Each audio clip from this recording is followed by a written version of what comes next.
Strap in, feel the hum in your hands. This is 4D.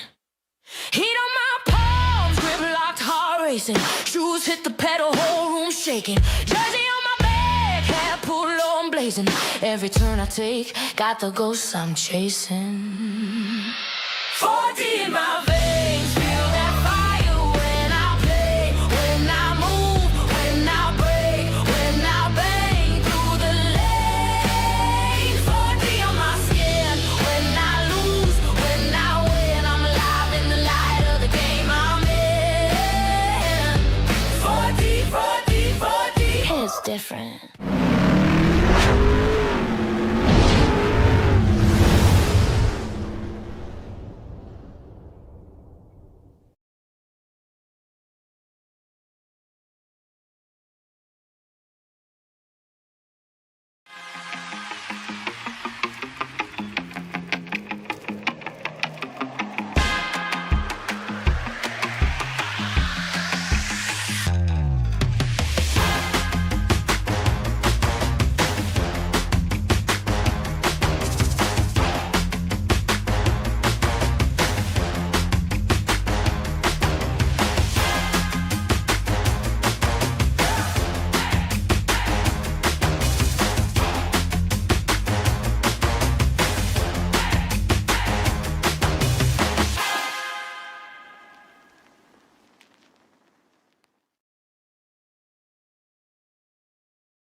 And welcome back for race 2 of our day-night doubleheader here on P1 Broadcasting.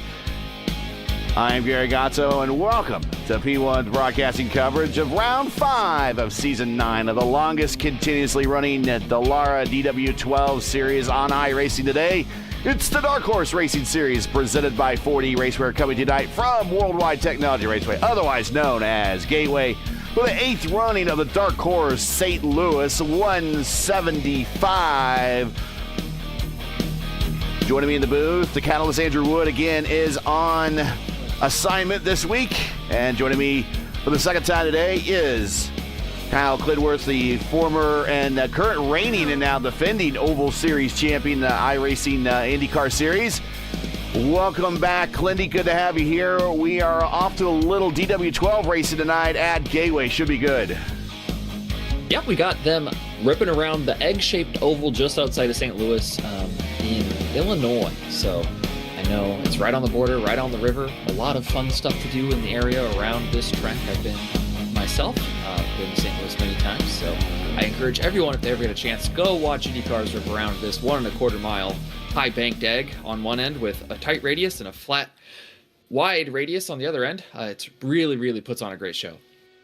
Yeah, this is actually home of the second longest IndyCar race all season long after the Indy 500.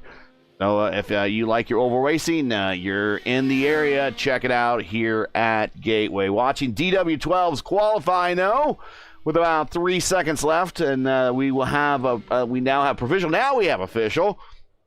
And we will get into today's and tonight's starting lineup. But before we do, here is the points coming into today's event. Indy Kirkenbauer and Matty Wags with a tie in the championship point standings as we've reached the second half of the season.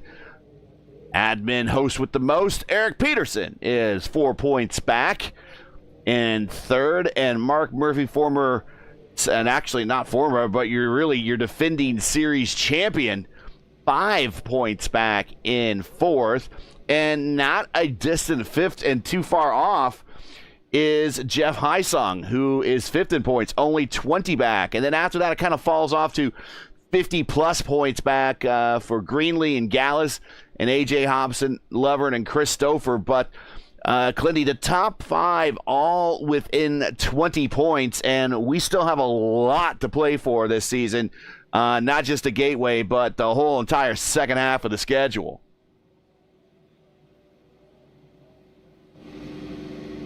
Get the points away, and here is the schedule.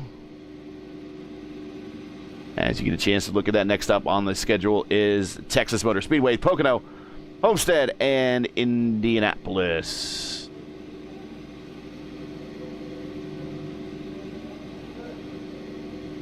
Let's get tonight's starting lineup in.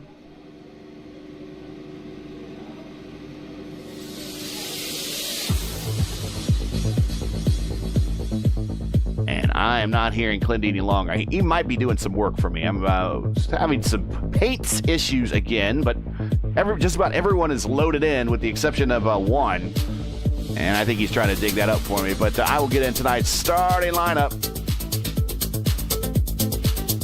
Jeff Hysong, 5th in points, but first on the grid tonight. He's your pole sitter at the speed of 183 flat. In fact, only 3 cars in the 183 range, and they were off each other's speed by thousandths of a mile an hour. A.J. Hobson is lining up second. Can't have an IndyCar race without A.J. in the lineup. He will line up second. Indy Kirkenbauer, our points leader, lines up third. Gary McGill in fourth. Then we got Murph in row 3. Lilac Zier in the Janet Guthrie livery.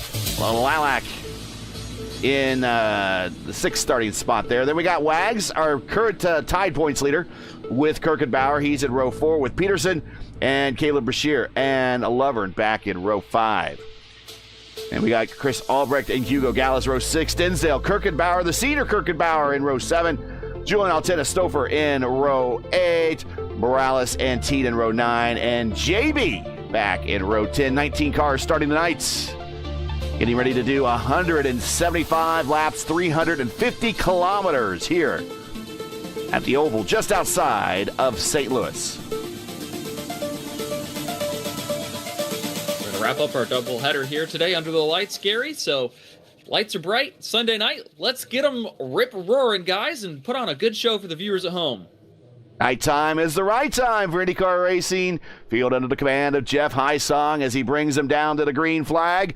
Joined in the front row by A.J. Hobson. Right behind him, Kirkenbauer and Miguel. Here we go. Green flag is out at Gateway. Murphy got a good jump on the initial start. He's looking to put Guillermo Miguel behind the 8 ball. Oh, big neck code and a huge crash into turn 1. Oh, and it's one of our championship contenders. It is Peterson and Ed Wagner, both taken out. And they're going to have to come to pit road, stay on the lead lap, and execute the fast repair, which they do both have one fast repair each in this series. And unfortunately, Peterson is having to tow right away. Wags is bringing the Olympic car. Oh, no, Wags trying to aim it to pit road. Sorry, go ahead. This all started with Mark Murphy's good jump. Murph got so close to the car in front of him, he had to whoa up on the brakes unexpectedly, and Wagner rear-ended him, caused a chain reaction, and Wagner went flipping. And let's get back onto the restart as we're under caution already. And Murph gets up on Indy Kirkenbauer and thinks about splitting the middle there.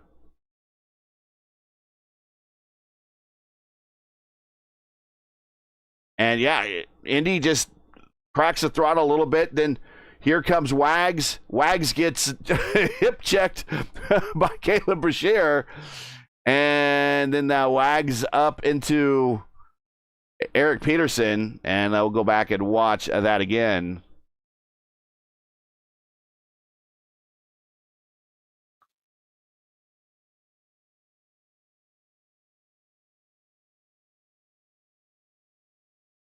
And Lilac Zier was in the neighborhood too. She avoids contact.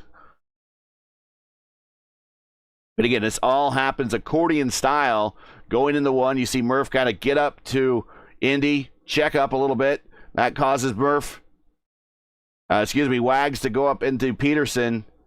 And everyone else kind of makes it by, but two cars having to execute the fast repair already, and both of them are championship points leaders.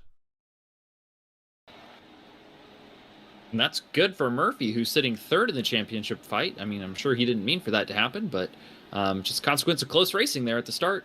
But put both of his competitors behind the 8 ball, and that's how you break the pool table to start with.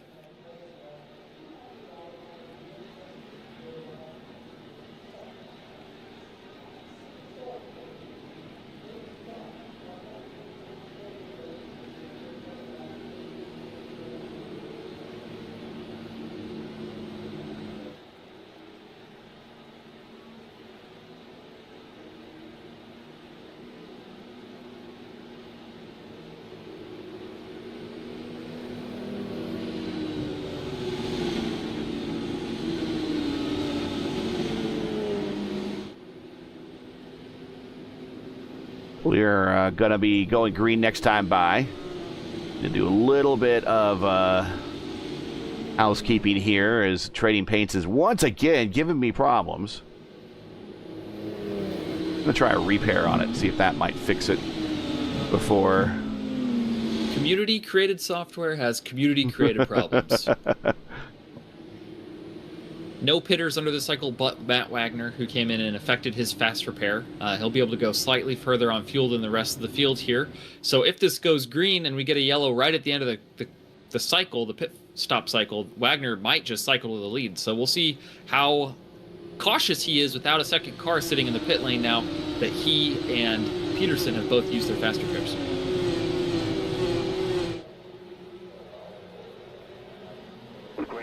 And green flag is out. Working on paints again.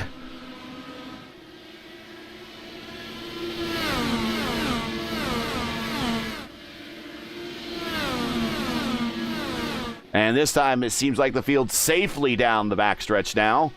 And we could get into this race. 175 laps, the longest race Dark Horse has ever had here at Gateway by 25 laps, and here goes A.J. Hobson to the inside.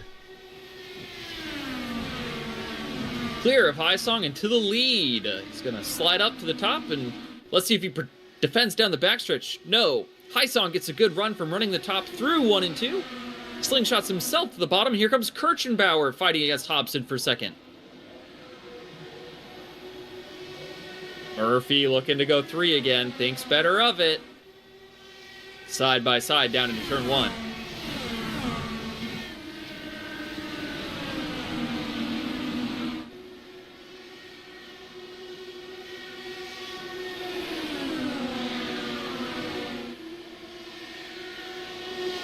Murphy's cleared Kirchenbauer now. Had a really good run through 1 and 2. Cleared Kirchenbauer on the bottom. He sets his sights now on Hysong for second.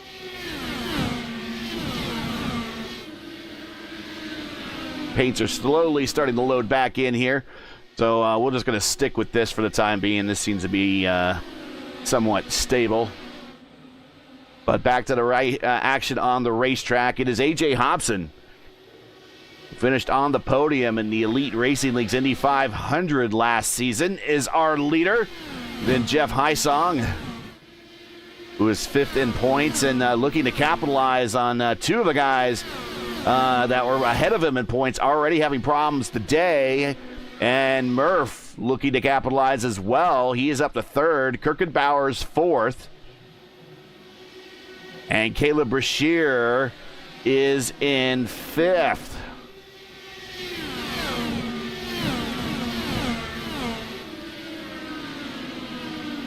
Ooh, Hobson was in all sorts of trouble crossed up on the exit of 2 there. That is going to be the trouble spot all night for these drivers. This car really dislikes that transition banking out of turn 2. You don't have the car completely and totally straight. It will absolutely send you spinning towards the inside wall if you don't have the car ready to go. Let's follow along. Let's hop on board with the prodigy Andy Kirchenbauer as he goes to the inside of Jeff Hysong, going in to 3 and 4. Murph to the inside of A.J. Hobson in 3 and 4. Murph Kirchenbauer starts sliding up the racetrack. Now he is slotted into third. Murphy now, backs up the entry to 1 yeah, and 2, he does. taking the high side. Hobson needs to see that Murphy's been married to the top there in 1 and 2. Kind of take that line from Murphy so that way he can't get crossed over here in 3 and 4. Pretty much wide open through 3 and 4 for these drivers. Down the front straight, Murph to the inside of A.J. Hobson. Going into 1. And that high line should start becoming the faster of the 2 lines. And there it is. It's not definitive. Here comes Indy Kirkenbauer. Brute forces his way to the outside of Murph, and we are under caution. Chris Albrecht looped it off of 2, just like I said. He didn't have the car completely straight, crossed up on him, and around he went. Oh, actually, there may have been slight contact from Chris Stouffer, but if there was, it was hardly anything. A wisp of air almost on that one. Let's see if we can get a better angle from an aerial cam from one of the drones. Take a look at this again. I really don't think they touched. I don't think they did either. I really don't. It was a wisp of air, literally, that caused that car to go around. Let's ride with Chris Stouffer on the inside. And Chris is normally pretty good in the community for a very long time, a veteran of these cars. We do not see him with a lot of... no, there's nothing there. I think Albrecht was a little higher than he wanted to be on exit and kept turning left out of the exit of the corner to avoid the wall because he was higher than he wanted to be to avoid Stouffer, and that's what sent him spinning. Well, we have some drivers are going to answer the call to pit road. Other drivers are going to stay out. We'll discuss that here in a moment.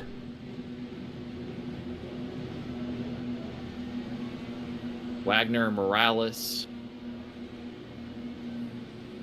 I think, are the only 2 who stayed out. Peterson takes the lucky dog. And that gets Peterson back on the lead lap. That's good for him. And Wagner's in the lead. And now he's 10 laps short on fuel instead of being 5 laps heavy. And Wags in a throwback livery to Ed Carpenter Racing. I think that might be an old Joseph Newgarden livery, but also I know that Garrett Hildebrandt also drove the Preferred Freezer Services livery before, but I think it was the white with blue, and then Joseph was the blue with white lettering. I think they drove those back in the 2017 16. It was the 100th Indy 500. Watching Jomo coming to pit road. He's going to stop for some service.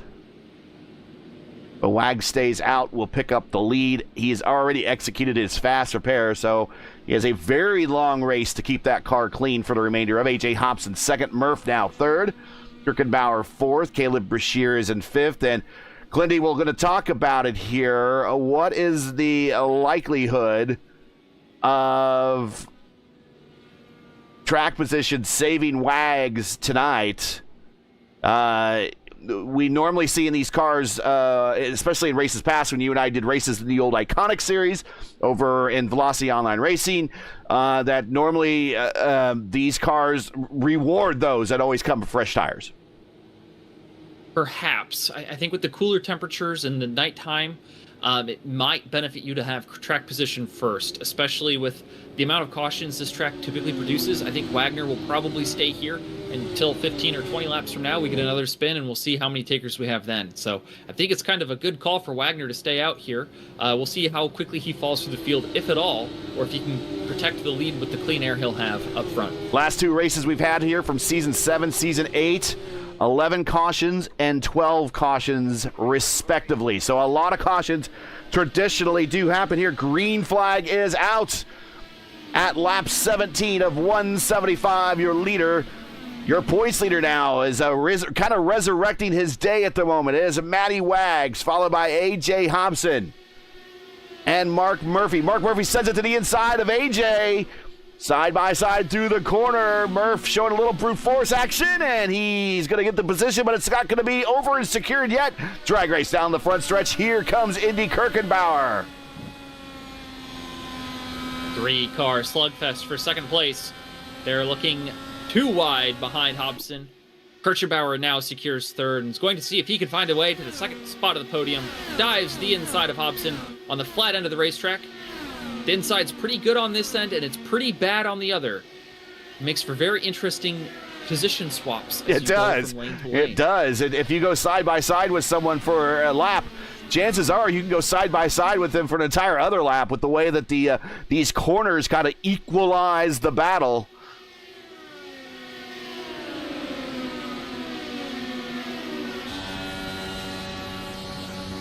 Riding with Caleb Brashear.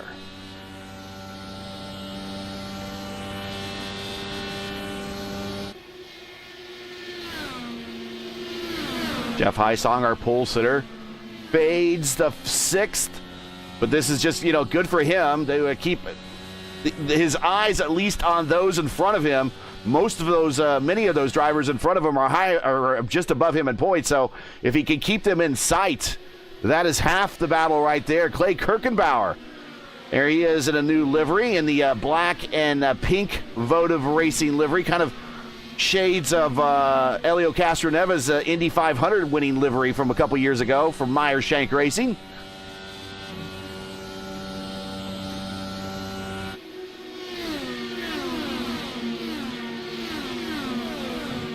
Wagner's putting that clean air to use. He's really starting to walk away here from Hobson. I know that he's very dangerous at this track. Whenever we've come here, whether it be the DW12 or the IR18, Wagner always finds a way to get dialed in here. Well, that's right, and this is a pretty prime situation where Wags, we've talked about it for so long in this series that we've seen so many races here with new winners in a row or different winners in a row. Wags has won the last 2 races, and in fact, the most career wins here in the Dark Horse Series at Gateway is Wags. Wags has 2 career wins here in these 8 different runnings of this races. So he's looking for his possibly third consecutive win in the series tonight, and also his 3rd win here at the Gateway Oval. Every time he wins 33% of the time. By the numbers. We crunched them. Caleb Brashear to the inside of Indy Kirkenbauer with an odd exit off of 2. Caleb gets on by and moved Caleb now up to 4th as he is now behind his Bash brother, Mark Murphy. Ride with Murphy as Murphy's kind of settled in to P3 at the moment. And if you're in the position of A.J. Hobson and Mark Murphy, Clindy, and Wags, first of all, Wags is now without a fast repair, so you got to know that. And you know that he got his track position in front of you on this last pit stop by just staying out. Do you really want to race Wags very hard, or do you want to stay behind him and possibly work on fuel saving and try to make this next stint very long, because Wags has got to come to pit road before everyone else? I think you actually want to take the lead. I think with the severity of the racetrack being so calamity-based, all of the yellows, like whenever you can have the lead, being in the lead here is awesome because we're not in a fuel save. If we do get that yellow, you want to come to pit road first. You want to have the track position over Wagner. Whoa. And if you're faster, take it where you can on the track. And he knocks the wall down there. Oh, we're going to go 3 wide. Murph just sends it down the middle. That's going to pay dividends for Murphy. He's clear on the outside. He's going to have whatever lane he wants here going into right, and a very opportunistic pass for our defending series champion and move Murph up to lead, from 3rd to the lead in 1 corner. Oh, Caleb! Oh! So close.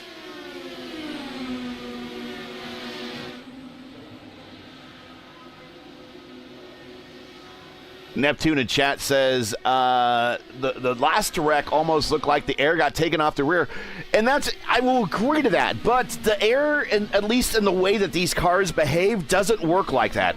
I've actually had I was in a long time ago. I was in a race predominantly with the DW12 in a race that was predominantly NASCAR racers.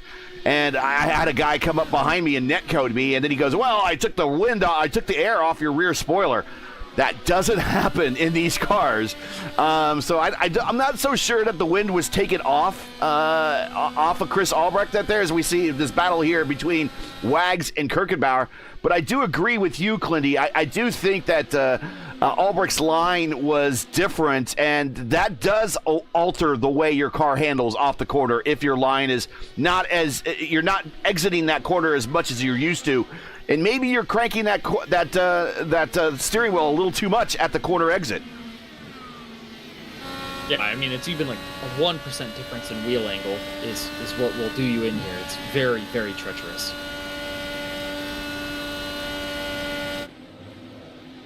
And you don't feel it until it's too late. Right. You can't save it then.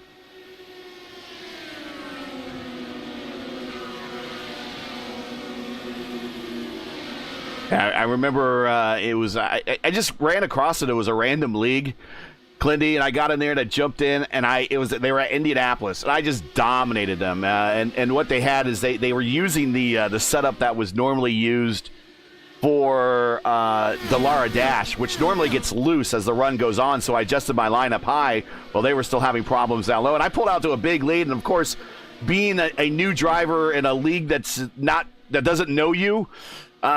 There just happened to be a late caution, and because they're stock car guys, they had a green-white checker. And so I start the restart, and this guy comes up behind me and just netcode nerfs me, coming to the checkered flag, and turns 3 and 4. And then he had the nerve to say, "Oh, I just took the win off your rear spoiler." I'm like, yeah, you guys really don't know Indy well, do you? Hard to compete with you. Yeah. Just about everything there is. Needless to say, I did not race in that league anymore after that. I'm like, yeah, whatever. But here's Murph getting the lead now, and AJ Hobson underneath him, and joining him up front is the Bash brother, one half of the Bash brothers. And you see with our AMA coverage on Thursday and Friday nights, it's Murph and Caleb. And they now run second and third on the racetrack. But here comes Murph back to the inside as you're talking about those alternating lines at each end of the racetrack. And AJ loses the lead, but a crossover going to occur down the front stretch. AJ now to the inside, but slides back in line on Murph. And Brashear's just back there licking his chops saying, "Hey guys, why don't you fight a little harder? I'll do what Murphy did, split you 3 wide. And still needing to stop at some point here in the near future is going to be who's in fourth, and that is Matty Wags.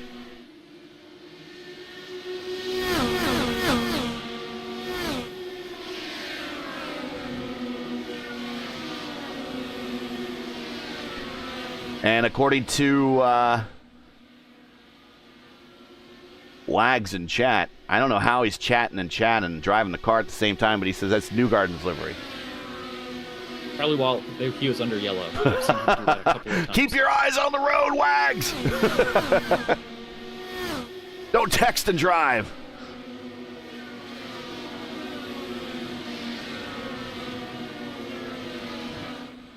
Caleb Brashear battling with AJ Hobson.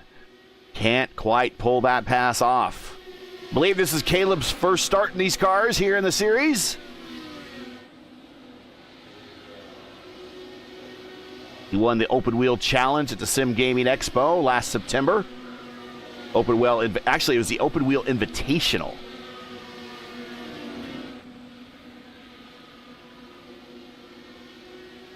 Brashear's got a great run here on Hobson. He's going to be on the bottom, which is the preferred part of the racetrack here in the flat end. Runs him up the track. Came in a little too hot. Hobson's going to battle back on the outside.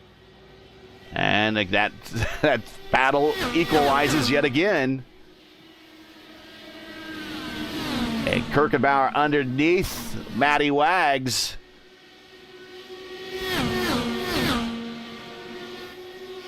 It's a great battle here for second. And the thing is, and I don't know really, Murph is just, he's probably got the pedal to the metal. But the way that we're at night, the pace of these cars, this setup, it's not really allowing Murph to escape while those two behind him are racing pretty hard. And if this was IR18 racing, Murph would be kind of gone by now.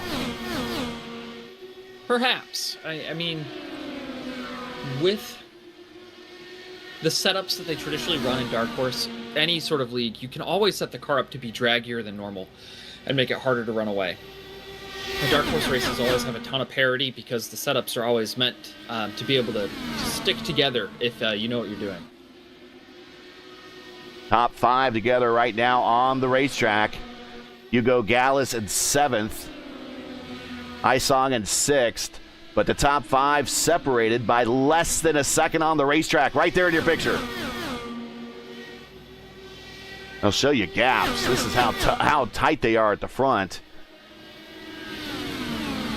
You see, here's the top 5. And then we got Haisong kind of by himself. And then about 4/10 behind Haisong is Gallus with Lilac Zier.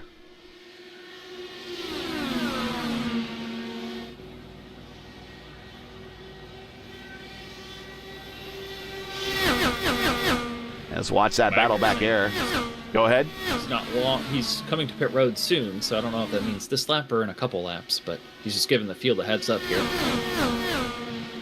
The Wags coming to pit road, and you have to enter off of turn 3. You got to clear that orange box on the backstretch. I'll try to get you a better shot of that as the day progresses. And then you get down to the 45-mile-per-hour pit road speed limit at those cones, and now, unlike what happened with everyone else, he has to come to pit road under green flag conditions.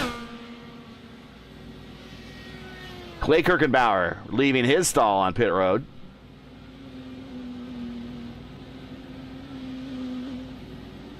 And there we see Wags hitting the marks. The points leader coming in, tied for the points lead coming into today's race, down and away. And he will resume his race. But Mark Murphy now still your leader.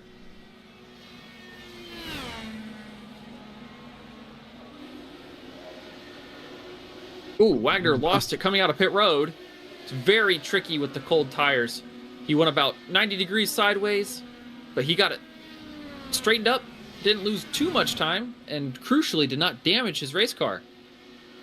Caleb Bashir is now around A.J. Hobson.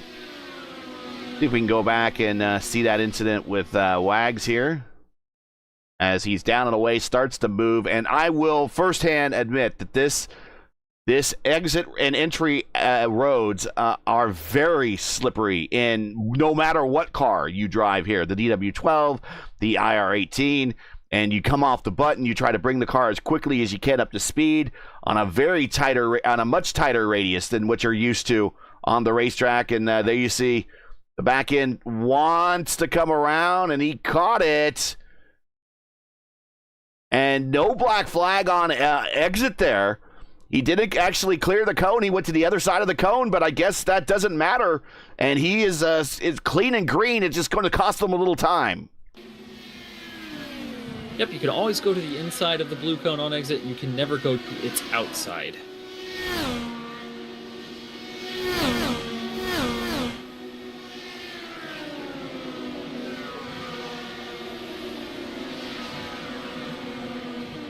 If you enjoy our coverage of the Dark Horse Racing Series presented by 4D Racewear and respect the stream, please do us solid. Make sure you support us by subscribing.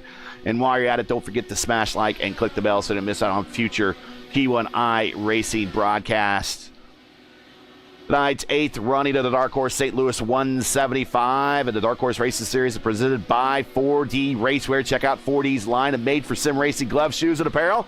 And now race awards and custom championship rings for your own leagues. Visit them today at 4dracewear.com or click on the link in the description.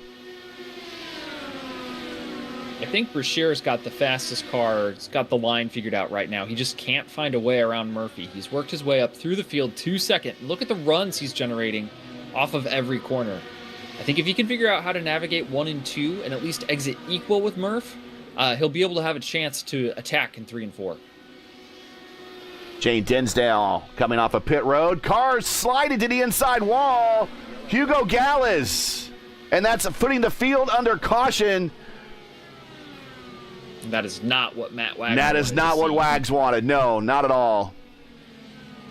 So Peterson will get the wave around of the lucky dog, and then Wagner will take the actual wave around. So Wagner won't get to pit. He's going to be behind on fuel again, but Peterson will get his lap back and be able to pit. And that really had to be what Wags was worried about, is an incident coming off of featuring a driver coming off a 2, involving a driver coming off a 2, and that's kind of what happened. And unfortunately, Hugo Gallas gives up a top 10 position, and he's also in the top 10 in points, and he will have to tow and do the fast repair. But this is going to allow the rest of the field, as you mentioned, to come down pit road and effectively get in kind of a scheduled stop. We expect anywhere between, it could be, if we go a lot of green flag racing, and unfortunately, I just, the way these cars handle and the way that the setup handles, and you talked about it, Clindy, I don't think that we're going to see a lot of big green flag runs. I think everybody will pretty much be able to come to this race, other than what we saw with Wags, come to pit road under caution with the way that these kind of cars have issues off of 2. Someone's bound to have one. But it could be anywhere between a 3 and a 5 stopper. But the 3-stop window opens at lap 43, 44. The 4-stop window opens at lap 35, which we're well past that, as Gary Miguel totally missed his marks. And, Bashir almost beats out Murph. And a 5-stopper, the window's at 29:30. We're well beyond that.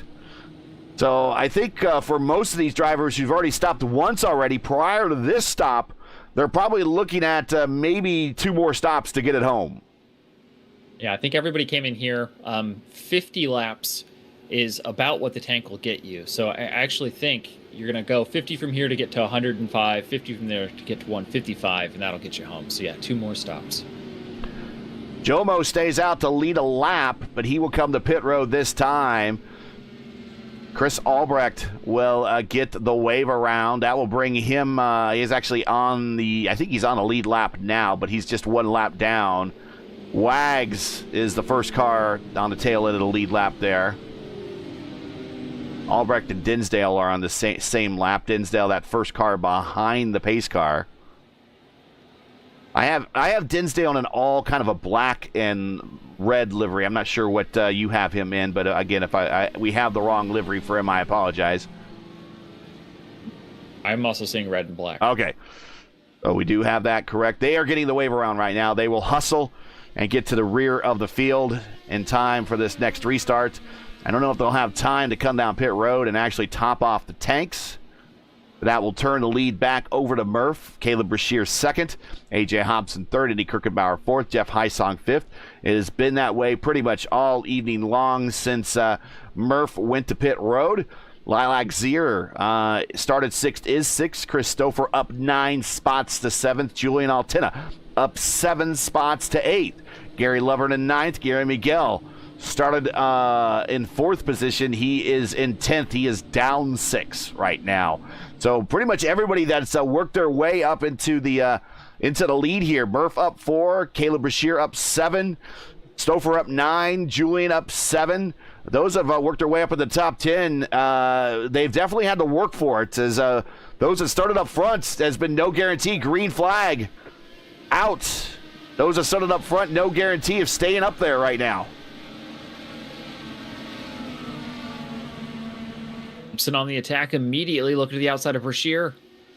He's got just enough room there.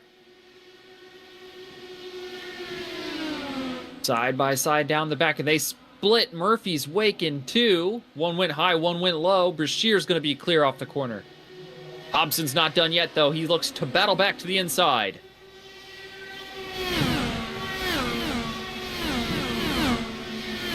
Watching Julian Altina also attacking former teammate of his, Gary Lovern. Back up to the battle with Brashear and Hobson. That is separated a little bit as Brashear, you're right. Brashear has definitely found a speedy and a more a line filled with a little bit more pace than everyone else around this place, because he looks again to be the fastest car out there right now. Just because you're the fastest doesn't mean you're in first. No, it doesn't. Faster, pass me. That's what Murphy's saying. And Chris Stouffer set the purple lap a little bit earlier in the race at the speed of 181.4. In case you're wondering, the track record here is 187.9 for the kart track record, as Caleb Brashear goes to the basement in turns 1 and 2. Is going to drag race down the backstretch on Murph. Not have the momentum. Slams the door before AJ can use the draft to suck right back up into the position. And now we're right back to where we were. It is Murph, Caleb, AJ, and Indy.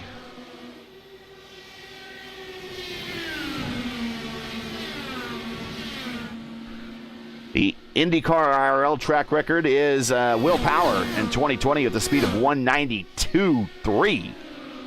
Joseph Newgarden has 5 career wins here, including 3 in a row from 2020 to 2022.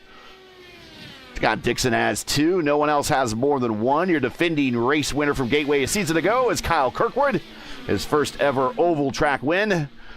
And a virtual list of who's who of drivers in IndyCar history have won here in races past, such as Paul Tracy, Alex Zanardi, Michael Andretti, Juan Montoya, Allenser Jr., Gilda Farron, Helio Castroneves, Takuma Sato, and Will Power. Pretty much a guarantee that you're going to be a Hall of Famer if you win here. I would say probably the least powerful name on that list is Sato, and he has 2 Indy 500 wins.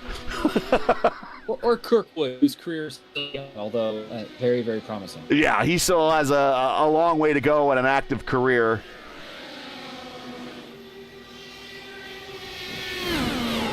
Oh, contact between AJ and Indy, and they are in the wall, and we are under. No, we're not under caution. We are still under green.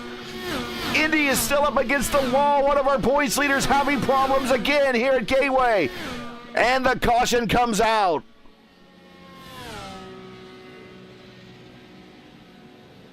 Sometimes it takes a little longer for the caution to come out if you don't get totally perpendicular to traffic. Let's go back and see what happened. Taking blame for it over the video. We'll watch and see what happens here.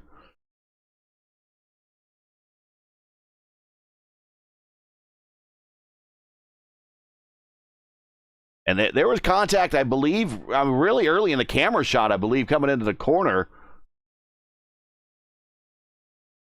Oh, yeah. Almost identical to what it was early in the race when we saw Wags get into the back of Murph. Just kind of caught him, and it looked like AJ backed the corner up just a tick. And that allowed the closing rates of these cars, which even in these cars, we're talking a football field a second. There's no, trying to break to save that. At that point, Indy's so close, he's pretty well committed that if the throttle is cracked by AJ, that he's going to end up in the back of him. And that's exactly what happened. Real strategy for pit sequences. Murphy, along with Chris Stouffer and Charles Teed and Guillermo McGill and Shane Dinsdale are all staying out.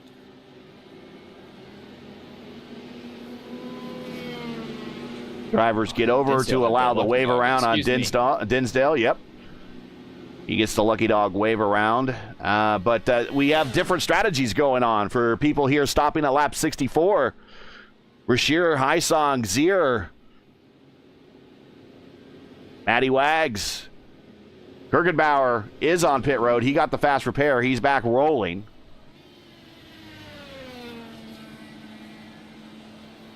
Now, I got to say, and I've participated in a number of leagues before, and there are leagues out there that abuse the fast repair.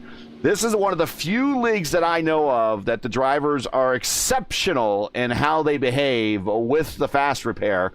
There's a lot of drivers that think in fast repair leagues, oh, I'm just going to send it, and if I go into the wall and I cause a big wreck and everybody else gets into a wreck with me, they have the fast repair, they can fall back on that. That is not necessarily the case here in the Dark Horse Racing Series. These guys really try to avoid using the fast repair until they absolutely have to. And other than that, the racing here is always exceptional. You do not have those that race with the fast repair going, oh, I'll just send it, and if I cause a wreck, I can just do a reset.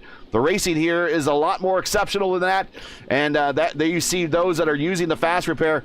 They're not going to be the types that you see in other fast repair leagues that are going to come back up here and just full send it into one and take out a whole swath of cars just because they can. The rules here are pretty... actually, not the rules, but the driver pool here and the racecraft here is pretty good. In fact, if you like what you see and want to be part of future races of the Dark Horse Racing Series, click on the Dark Horse Discord server invite in the description. You can learn more today. The car is free. It's part of your base iRacing package. Joining the league is free. All you need is a desire and the tracks on the schedule. If you think you got what it takes to race in the Dark Horse Racing Series and the pool of drivers, we encourage you to sign up today. Getting ready to go green, Murph, Stouffer, Teed, Miguel, they decided to all stay out. And also in the middle of that battle is Chris Albrecht, and then the first of the drivers that came to pit road, and Caleb Brashear. Green flag is out, lap 66 to 67. It is Murph, Stouffer, Teed, Miguel, and Caleb Brashear.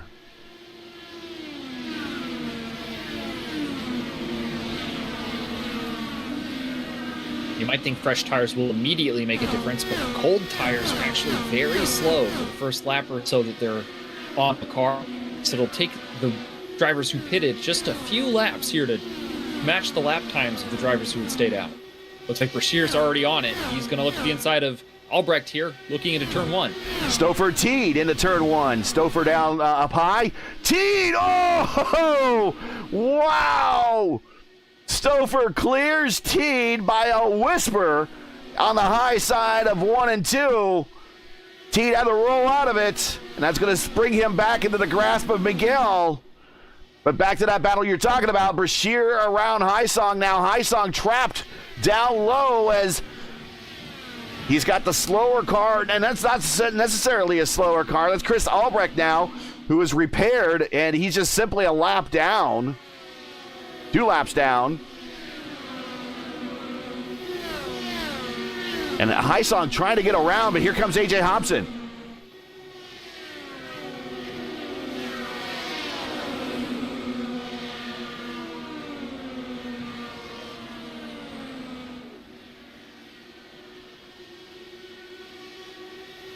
Oh, Indy. Evasive maneuvers in the back behind Peterson. Peterson back on the lead lap, by the way. These are 2 guys that are racing each other in the points championship. They might want to start working together a little bit here.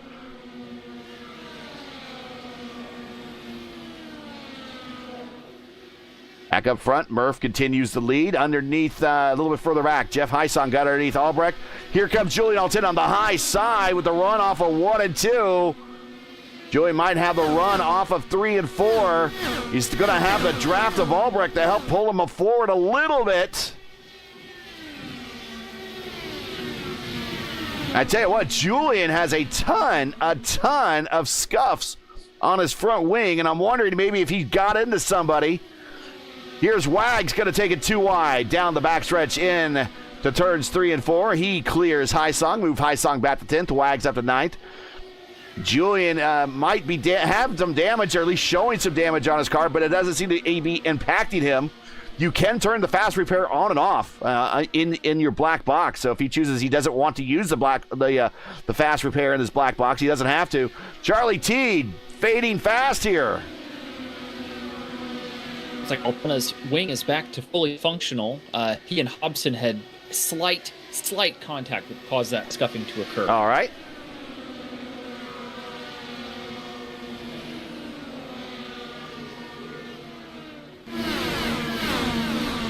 Good battle here between Julian, Teed, Hobson, and Zier. Oh, Wags, big move to the inside on Zier down the backstretch. Very aggressive, goes to the bottom. and picks up the position. I think he may have surprised Lilac a little bit. And aggression is showing that it has a place here at Gateway. You really have to assert yourself. Being aggressive lets you make those bold moves, and it's sometimes very hard to pass because the sides of the racetrack are so equal, disparate. If you take the high line one time and then the low lane the next. Riding with Matty Wags, one of the co-points leaders heading into this round of the championship.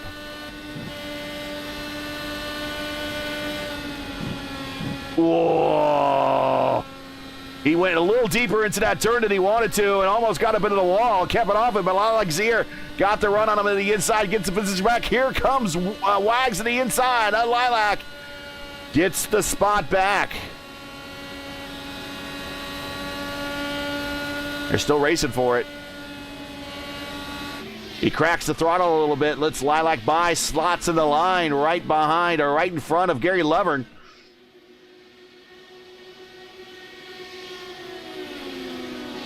We are now less than 100 laps to go. Traditionally, when the Dark Horse Racing Series has been here at Gateway, they've been about 120 lap races. Back in Season 6, they increased to 140 laps. Season 7, 150 laps.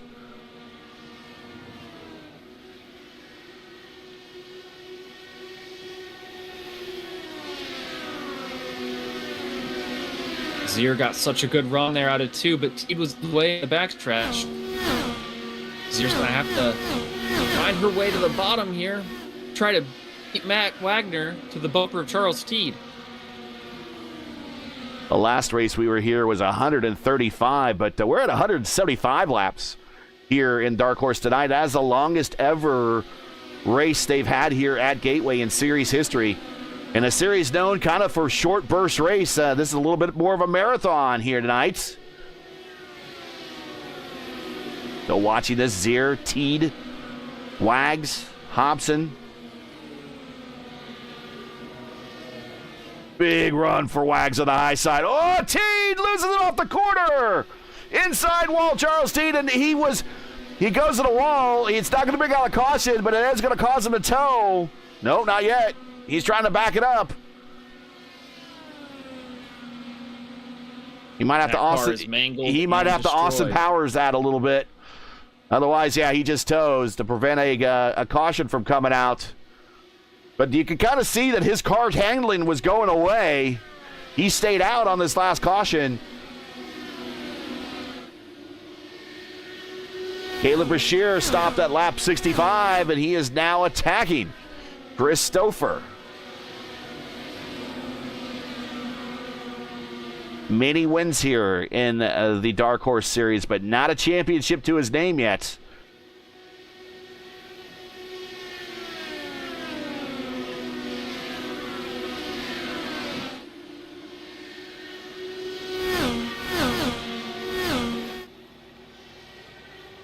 Christopher has 4 career wins here in the series.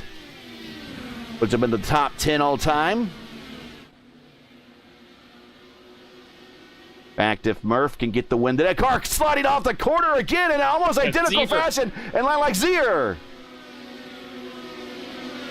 And that is going to be a new nose for Lilac. She keeps it rolling.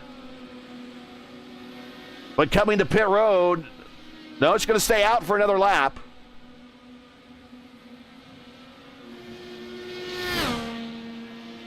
So we are 30 laps into the run for a lot of these drivers, and here these problems off of turn 2 are starting to occur again. Yep, I knew it'd be the danger zone. The setup is very, very aggressively tilted. Such that if you're not dead straight on the exit of 2, it really punishes you every time. So these drivers need to be a little more careful. Keep the car underneath them. Dofer now mounting a charge at Murphy. He goes to the bottom, and he made up 3 car lengths. He's now on the back bumper, the rear attenuator of Mark Murphy for the lead. He to the inside here and 3 on the flat end. Dofer to the lead in a commanding move. Yeah, I'm wondering maybe if Murph is starting to feel the effects of his car and the handling changing. Maybe he needs to realize that it's more of a drive to survive at this point. As you watch Stouffer just pull away through the corner. Stouffer very comfortable on the high side on the exit of 2.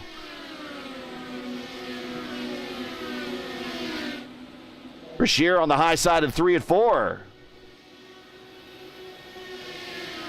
Julian Altena now back in the battle. He is up to 4th. He's up 11 spots. Stouffer up 15 to the lead. Oh, and Julian into the wall. And Julian smacks the wall pretty good. Stouffer, I think, may have gotten into the wall. So a lot of tank slappers now coming off of 2. I think that might be why Murphy, in fact, meatball flag, Julian Altena, P4. He'll have to come to pit road and get that taken a look at and execute the fast repair. But I think that might be why Murph decided to let some positions go, as he might be feeling that car getting away from him. Good news for Julian is if this continues to go green, everyone needs to stop again anyway. So he'll just maybe catch the cycle again with another yellow down the road. And we talked about it. Go ahead. He's asking for his meatball to be cleared because the car's still driving fine. I don't think they could. Is that a meatball? Can it be cleared? I don't know if it can or not. That's a good question. If someone in chat knows, go ahead and shout it out. If you're an admin, you can clear a meatball flag. I mean, but you're right. I mean, for him coming to pit road at this point, I mean, he is 25 laps into a stint. It's not a bad call. I mean, there are no tire limits here, so he doesn't have to worry about dipping into a pool of tires. He'll just, hopefully he needs to catch another caution, which at this point, the way we're seeing these cars behave off of turn 2, it's almost a sure bet we'll see another caution. The question is when. And you don't want to be the caution. Right. Now, Julian needs 5 laps to answer that black flag.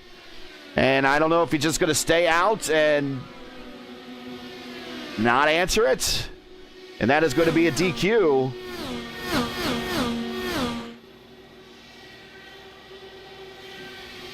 And that is a DQ. So he will disappear here in the next lap or so. I think he's coming to pit road right now. But he's stopped. 1 lap too late. Yeah.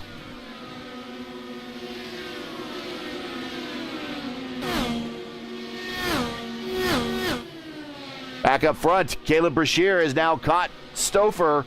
Murph has fallen well behind this battle. And again, back to what I was saying a little bit earlier with Murph. Did he feel the car going away from him? And if he did, he's adjusting to his racing aggressiveness because he's certainly not as fast as he was. And he's faster than kind of the cars immediately ahead of him. Excuse me. He's faster than the cars he's immediately ahead of, but the cars that he lit ahead of him have kind of pulled away.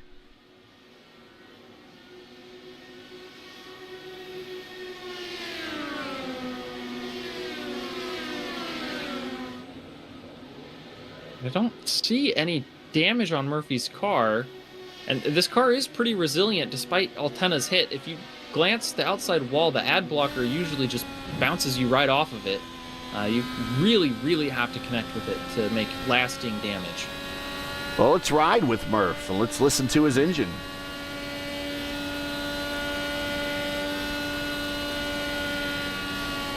A little bit of a lift, a little bit of a breathe there in 3 and 4. Nothing sounds amiss. Murphy's coming for fuel this time by. So it's not like he was in a fuel save. There's no way he was going to get to like 100 lap 120. Stouffer's also in this lap. So they went 42 laps on this stint. Stouffer went 42, Murph went 42. And he gets down to that 45-mile-per-hour pit road speed limit on the button at those cones. And now it's a long roll to their stalls. Although Stouffer will get there quicker because he a little bit further back in the field, not as good as a qualifying position. Murph will be up front further. And now when they come to pit road and get their full service, it goes back to what we saw with Wags when he came to pit road earlier in the race. Now those guys need to pray that no one else has that same problem off of 2. And frankly, we're right in that window where we expect people to have problems off of 2.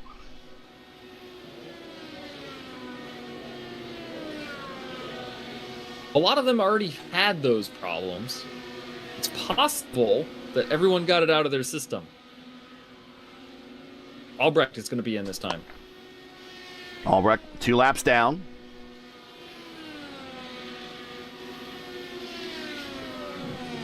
You see that orange box on the racetrack just that he got underneath. You got to clear the orange box.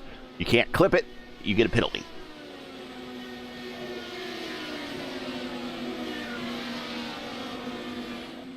Caleb Brashear, your leader, by 2.8 seconds over. Surprise, surprise, surprise. Matty Wagner's back. He is now in second. And he's on the same strategy as these guys in front of him.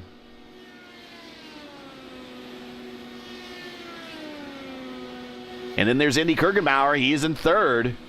Well, right now, for third for a little while longer, A.J. Hobson to the inside on the attack. Remember, Indy and Wags came into this race this weekend tied for the points lead.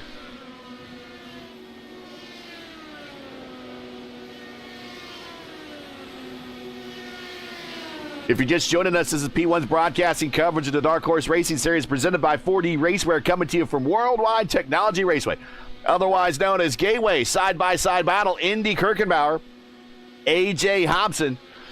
This is the 8th running of the Dark Horse St. Louis 175. We've completed now just right about 100 laps. We are now inside of the final 75 to go. Make sure to smash that like button, subscribe to the channel so you miss out on the next race. The next race for us here on P1 will be our Monday night doubleheader. Open wheel doubleheader. It's the Indy Open Series at Texas, followed by the Indy, as we see Indy Kirkenbauer coming to pit road scheduled stop. The Indy Next Road Series at Suzuka. Race 1 at 8 p.m. Eastern Time. Race 2 at 10. Our Monday night open wheel doubleheader. If you like open wheel racing, make P1 your home Monday nights every night of the week for 2026. Don't miss it. Indy Kirkenbauer on pit road. Go ahead, Clindy. I was just saying, Brashear is also in this time by our race leader. He is on pit road. Tonight's 8th running of the Dark Horse St. Louis 175 and the Dark Horse Racing Series presented by 4D Racewear. Check out their line of made-for-sim racing gloves, shoes, and apparel, and now race awards and a custom championship rings for your leagues. Visit them today at 4dracewear.com or click on the link in the description. As Caleb missed his marks and had to roll back a little bit, it's going to cost him some time on pit road. High Song on pit road, scheduled stop.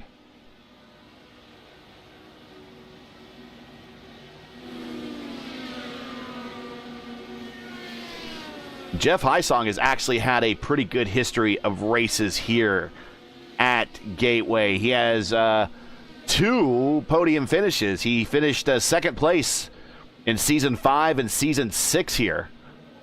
Finished second to Matty Wags and finished second to LGN in Season 5 and Season 6. So Hysong, we know, does very well here. So he would like to do a good showing, help keep pace in the points. Stouffer's still out there turning laps. We expect Stouffer to come to pit road anytime. Actually, he's just been on pit road, so he's reassumed the lead. Sorry, he is 9 laps into his stint and actually has put a bit of a gap between himself and Murphy, Clindy, over that exchange of pit stops. So Murphy falling back a little bit. Murphy actually held serve, but Brashear did not. Sliding through his box cost him a ton. Stouffer just had an exceptionally quick pit stop. That allowed Gary Miguel now to get around Caleb Brashear. And now he is into the 3rd spot. Miguel has had a very quiet race. Races past here in the series, some contact, some bad luck. That knocks him out of the running today. Very quiet race for him, and very quietly running in 3rd spot for Miguel.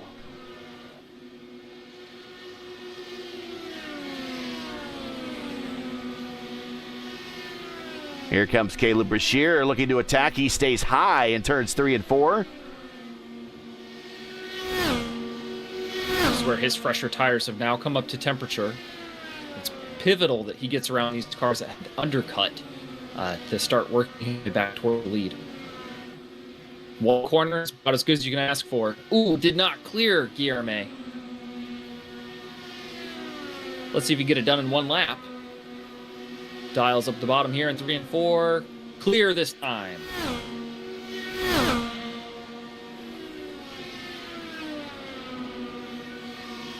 And move Caleb Brashear, and I believe this is his first start in this series. Don't think he's made a dark horse start prior to today. So now he's put him in the conversation of first career start, first win in this series.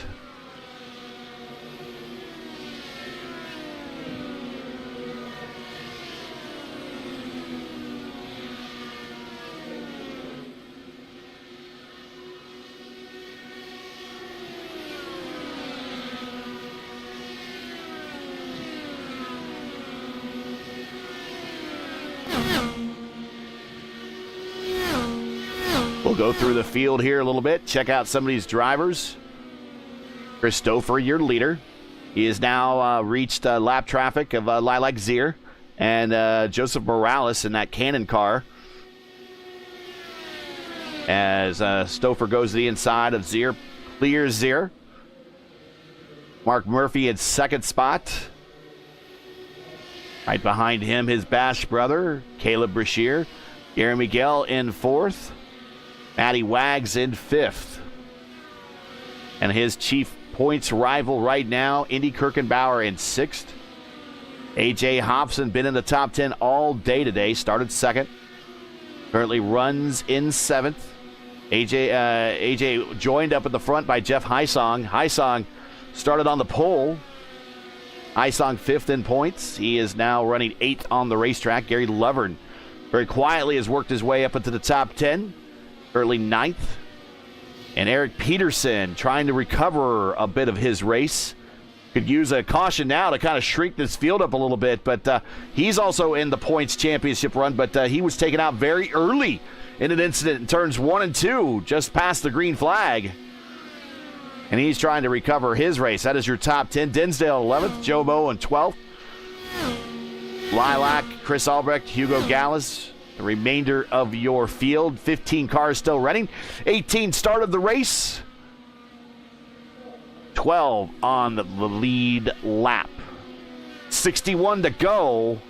Thanks for joining us, everybody. On a busy open wheel Sunday. We had the Real NTT IndyCar Series earlier today. The Classic IndyCar Series here on P1 earlier today from Las Vegas. And we're going to wrap it up with the nightcap. The Dark Horse DW12 Series at Gateway. Under the lights. Nighttime is the right time for IndyCar racing. 60 to go. The field's pretty well strung out here. No real battles for position. Everybody is pretty much solidified where they're running and has a pretty decent buffer to the next car chasing. Yeah, we have gaps showing right now. The car that's in front of them. So that's what we're seeing. We can give you intervals to the leader. But you're right. Everyone is pretty well strung out now. Caution on the racetrack, and that's going to change everything. A.J. Hobson. AJ might get away with not even using a fast repair here. It looks like he cleanly knocked off the rear spoiler with no other damage. I think he is doing a tow, which is going to incur a little bit of a penalty. But this is off of corner 3 and 4. Did he grab too much of that inside curbing? Looks like it. And right in front of Jeff Hysong, who just misses it. Lovern misses it, as well as Peterson. And kind of right at the point where a lot of these drivers were expecting a caution. A caution has been delivered. A.J. Hobson started on the front row, and unfortunately that is not going to end that way for him as he toes the pit road. We are under caution. with 57 to go, and I would imagine there are no tire limits here in the Dark Horse Racing Series, so smoke them if you got them, first of all. So I would imagine everyone's coming to pit road. There is fuel limits here, 80% on the fuel capacity of your car, so we are going to be at the extreme range of fuel for these cars. This might be their final stop if they can go 57, 56 laps here on this final stint. And I'm going to have to defer to you, Clindy. I'm not sure what the fuel window is on these things with the 80%. 55 is the most you can go. I think 55 is out of the question. So I think Albrecht actually has the right idea here. He's taking the track position. Oh, he's going to take the wave around. He's a lap down. Never mind. Yeah, he will get the wave, and actually will bring him 1 lap down. So another caution. If he can stay in that 1 lap down position, will bring him to the lead lap. The wave around back to the lucky dog is Lilac Zier. Lilac will come to pit road.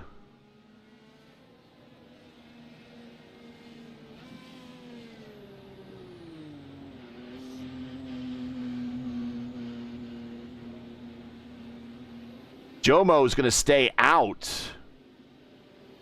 And I would imagine he's been doing 1 lap staying out and then comes in the next lap.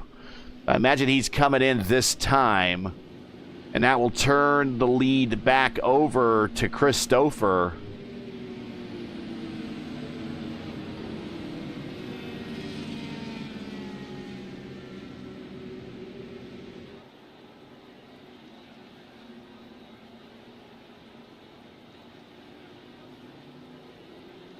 And that will pick up, you got to be careful on pit road here. Not actually on pit road. It's the car outside of pit road. You can't pass under caution. Actually, that could happen when you're on pit road as well. So you got to be very careful here. Here and Homestead are tracks like that. So you got to be very careful not to pick up a black flag of passing under the caution. Everyone kind of giving a little extra room. 55 to go now. And we will be at the extreme range. Clindy thinks it's going to be right around 50 laps you could do on a tank here. Does anyone try to gamble, Clindy? Is it worth a gamble? Is it worth someone jumping in one more time and topping off the tank? Although it's too late now. It's 1 to go to green next time by. I don't think so, Gary. I think if you're saving fuel, it's to time the yellow and overcut everyone else and be the only car in the lead lap. You're not going to make it to the finish from here, because you can't adjust the fuel maps. You can only feather it with your right foot, and you just lose way, way too much pace compared to everybody else going so fast. I think trying to make 55 would be slower than pitting. Yeah, unlike the Classic IndyCar Series that we covered earlier today, that is a legacy car, but that's open setup. So tools and all the maps are available to those drivers. This is a fixed setup race, and those tools and all the setups that we normally have adjustments in our car in the IR18 in a fixed setup race, not available to these drivers. So it's just their left hand, right hand, their racing wit, and their right foot on the accelerator that is going to bring these cars home. Green flag is out. Stouffer, your leader. Attack, big attack down the backstretch. Highsong, Wagner, Gary Miguel, 3 wide, and the 3 and 4. Oh, it gets narrow. They sorted out like a hot dog getting shot through a bun. Wagner went backward, but... And right behind him, I think Lovern and Peterson were almost expecting calamity. They checked up a little bit, almost an incident back there.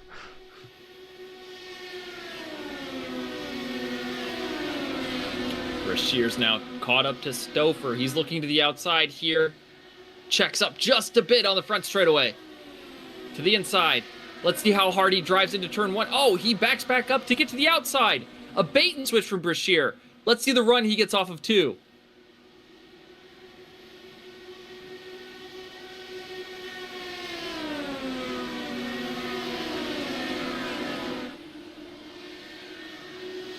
Oh, he clips the corner as well, but it helps him to run down the main straight. It's going to be side by side, but I think that this might be different with newer tires, and he gets the run on the bottom, and we have ourselves a new leader. Not so fast yet. The battle's not over. Here comes Stouffer.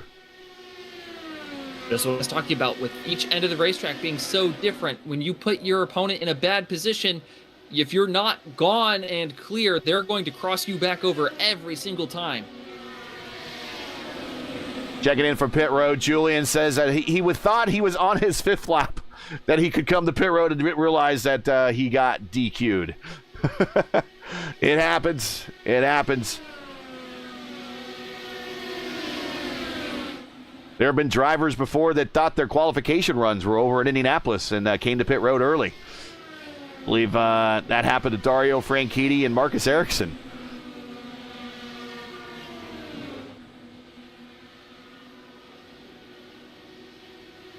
Oh, inside wall, Wagner! Inside wall off of 2, and we're under caution, and that is going to have major championship implications, Clindy. Yep, no more faster. So Wagner's done the evening. No more points to be scored. He's going to fall to the bottom of the order if all the cars still running.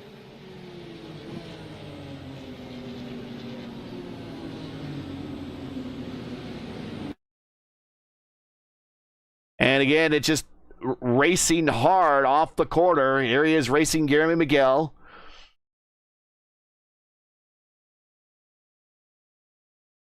And what we've seen happen to now about 4 other cars tonight off the corner, down low. He floats out to the high side. And the back end just keeps on sending and into the inside wall. And that is day done.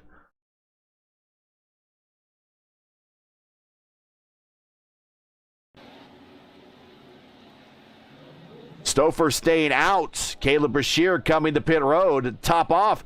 This will ensure, for sure, Brashear will be able to make it, along with everyone else coming with him on pit road.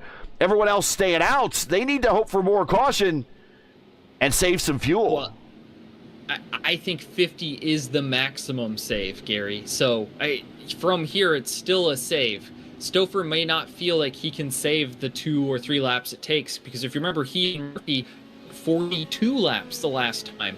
Right? They're looking to go about 6 laps longer than that here. This might not be a bad gamble for this entire crew right here if we stay green. But again, we're asking an awful lot to stay green with the way that these cars have been handling off of turns 1 and 2, certainly off of 2. We're now starting to see a little bit off of 3, but I think that was AJ maybe grabbing a little bit too much of the curbing. That loosened the car up, but we'll see. We shall see. If it stays green, it's to that group's benefit. Quote me if I'm wrong here, Clindy. That group that just pit, if it stays green, it's to their benefit. If we get caution between now and then, it's to the benefit of the guys with track position that are currently watching right now. Yeah, and Brashear's actually getting cycled to the back here. I'm not sure if he sped or had an unsafe exit.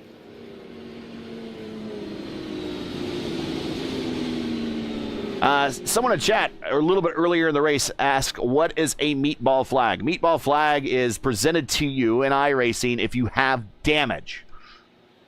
As a go to pit road and consult pit road with your damage. And sometimes it's a retirement, sometimes they can fix it.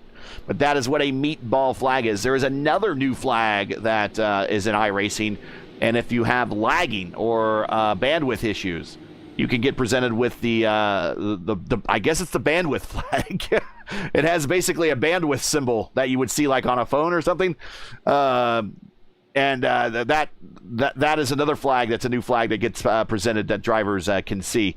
And we see that in timing and scoring here. Unfortunately, it doesn't make the main overlay, but we just have to report it to you. And that's what a meatball flag is.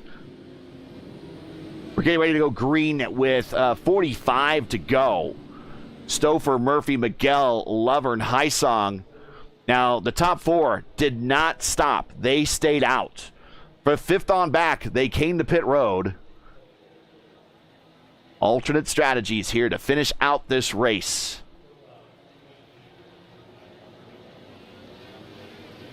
Green flag, green flag. Green flag is out. Will the gamble pay off for the group ahead? Or will the gamble pay off for the group in front? We shall see as we're back underway here at Gateway. For the Gateway St. Louis, for the Dark Horse St. Louis 175.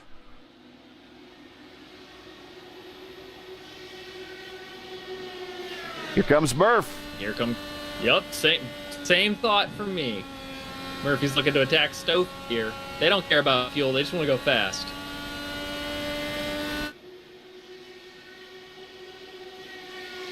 A little bit of a gap back to Miguel and Lovern. Lovern stays in line right behind Miguel. Not attacking yet. Down the front straight, Murph right in the tire tracks of Stouffer. A ton of IndyCar starts and wins for both of these drivers at the league and official level here on iRacing.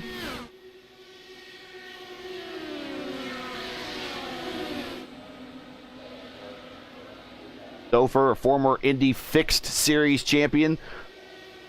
Mark Murphy, a former Indy Fixed Series champion. Battle for position a little bit further back. Peterson, Heisong, side by side in the one. Caleb Brashear, purple lap, following that group. 181.8.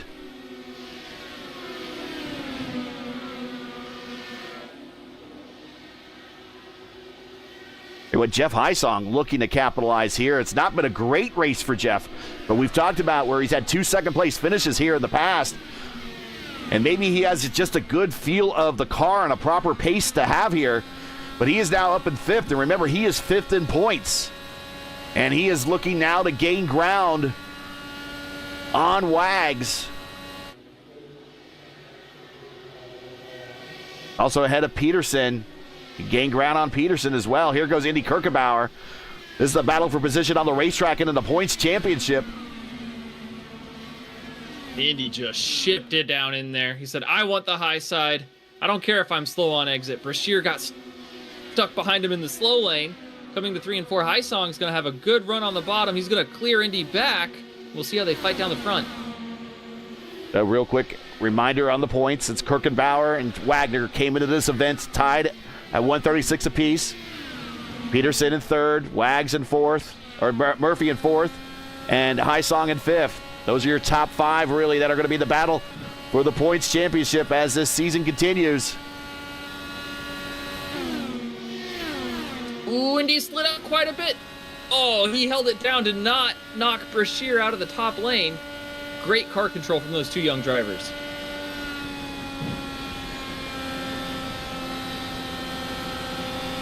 Oh, Peterson into the wall off of 2, excuse me. Side by side with Caleb Brashear with Heisong, and Brashear on by. And I would imagine Brashear, who stopped in that 129 group, Heisong as well, they threw on new tires. There are no tire limits, so they topped off the tank. They're good to go, completely good to go to the end. There's no fuel save. Indy Kirkenbauer slides to the inside wall. And that is going to be day done for him. And this is a caution that's going to help the lead pack and hurt the pack that Indy was actually racing in. And it looks like that happens because Dinsdale was to his outside. They made slight contact on the exit of 2. And it just ricocheted Kirchenbauer to the inside wall. No hope in saving that automobile.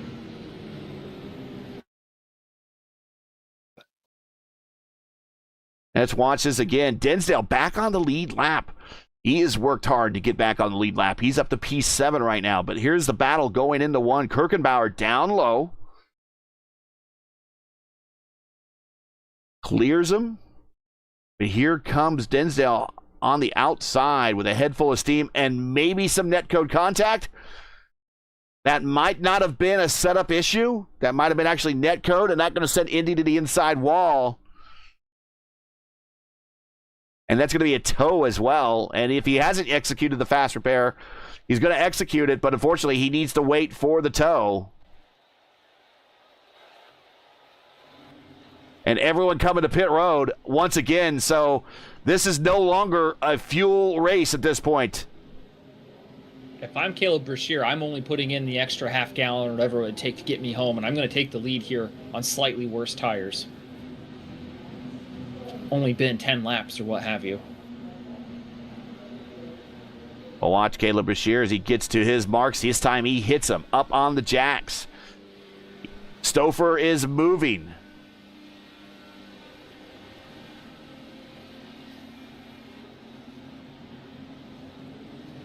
And, well, Gary Lovern moves up to 4th. Around. Great stop from Gary. Yeah, and Haisong 5th, Bashir in 6th. So this is going to be a shootout to the end now. These guys are all now good to go. This is no longer an issue of fuel mileage for those group of drivers that stayed up front and gambled that maybe there would be another caution that came out, and their gamble came true. They might want to hit those casinos across the river.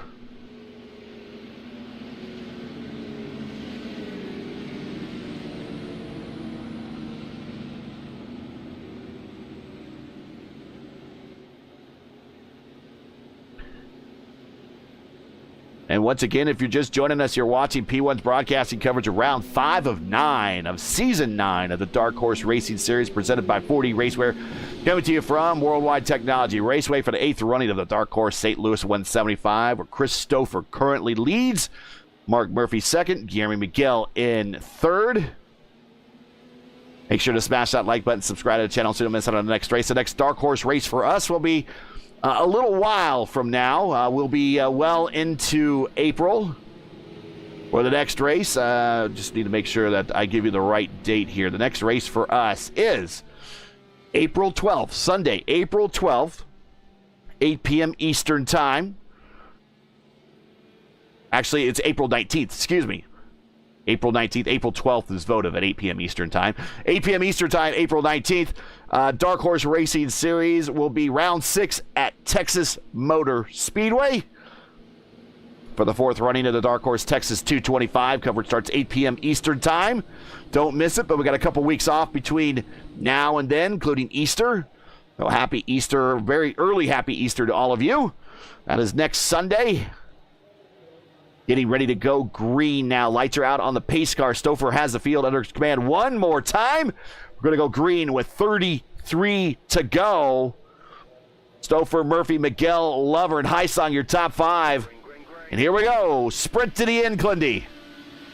And Stouffer got a great jump there, looking to cement his lead and maybe only pull 1 or 2 with him, so that way he has no chance of losing the podium. And Gary Lover now on the attack to the inside of Guillermo Miguel, looking to put his Votive Racing League machine on the podium. He's there. He has 1 podium finish already this season, looking for another. But he has a whole host of angry bees right behind him, including Jeff Haisong and Caleb Bashir. As we go 3 wide off the corner, Haisong, Bashir, and Bashir's going to slide. He drags the car around, but he doesn't touch anything. A lazy spin. Anything. He touched one other car, a little love tap, sent him spinning. No other damage. Got away with it clean. We call that oopsie. Uh-oh. And just 3 wide, Miguel to the outside, Haisong in the middle, and just and right around a very lazy spin. But this is going to hurt him insofar that he's going to lose track position, but he's still in the running. He'll be able to come to pit road, throw on another new set of tires. But he's going to pass a whole bunch of people now.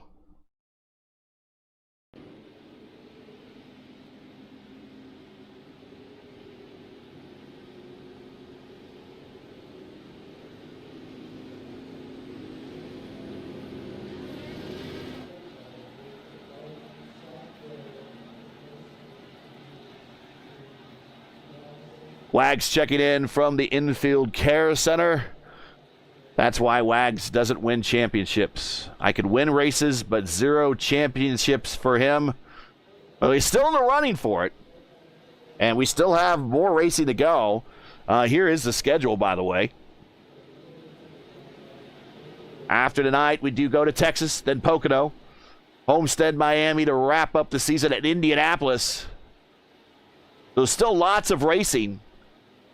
And some of those racetracks, Wags does reasonably well at. He does pretty well at Pocono. So does Stouffer. Stouffer's a Pocono whisperer. Homestead, Miami. You know, just about anybody can win there. Just the way the track's configured, the way these cars race there. Indianapolis, we've seen a whole host of close finishes and races past Indianapolis. Texas Motor Speedway should be a big one. There's still some opportunities out there. But yeah, Wags has got to feel like, Clinty, this has got to be one that he's got 2 wins here in the past. And 2 wins coming into this round. You got to feel like this might be one that got away. Oh, absolutely. He's going to be kicking himself over this one for the rest of the championship as it unfolds, because he's definitely put himself behind the 8 ball when he looked like he was going to be firmly in control after overcoming early misfortune.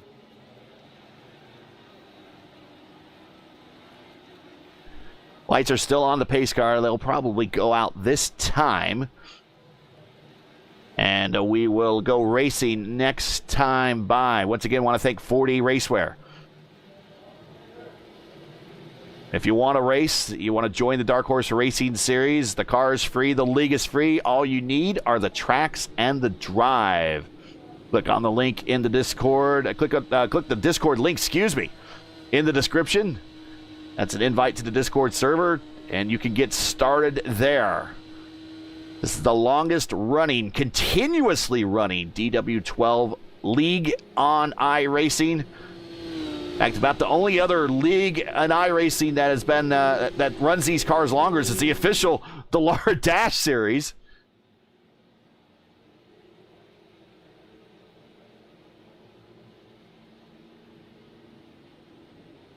Jeff Hysong taking a low position down the back straight, not joining the line yet. Now he cuts back up. He will cut in behind Jeremy Miguel. Going to go green with 28 to go, Clendy. Field is getting smaller and smaller. And again, a very typical gateway race here for this series. A lot of cautions. A little bit of eye pacing tonight. Yeah, attrition off of turn 2. Knew what the assignment was. The drivers, not so much. Green flag. Good jump for Stouffer. In fact, he starts his acceleration in the corner and actually pulls out to 3 car lengths over Murphy going to the 1 as we jump into the cockpit of Chris Stouffer. He's got his eyes fully forward right now. I don't think he's worried about those mirrors at all, trying to drive away from the rest of the field as these laps tick down. Here comes Murph. You see him in this shot here out the gearbox, getting bigger and bigger and bigger. Battle for position brewing behind Hysong, Jeremy Miguel.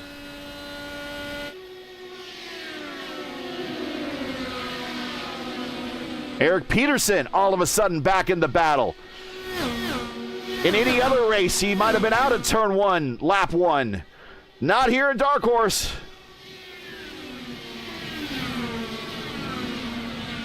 And that's the beauty of the fast repair. Your day's not done until you're done twice. So you have room for making one mistake or having a little bit of misfortune, wrong place, wrong time. But if you play your cards right and you be smart, you can make it to the end and capitalize. Yeah, Hysong to the inside, and Miguel forces his way in. And now Peterson's got to worry about the action in front of him.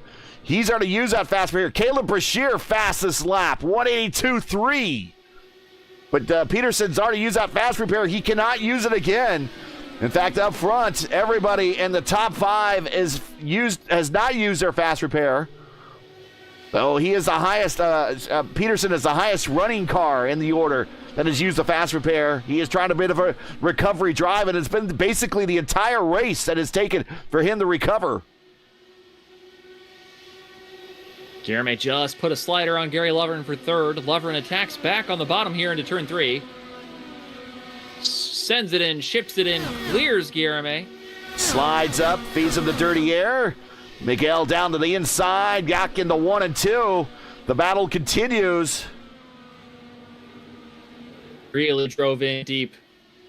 Andy gets an okay exit. He solidifies 3rd place, goes to the bottom to protect.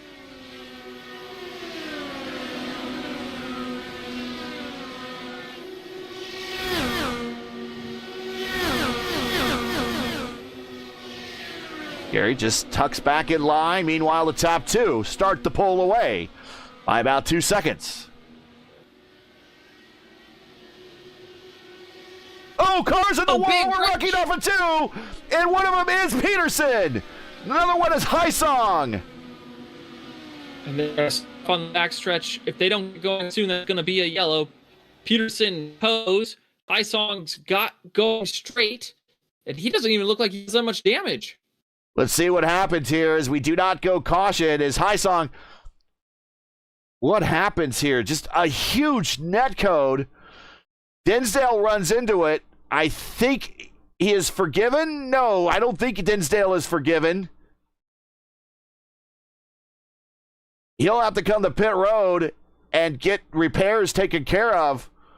But unfortunately, we were talking about what we said about Peterson and his day's done. And Hysong, his championship hopes are now possibly falling by the wayside with this outcome today.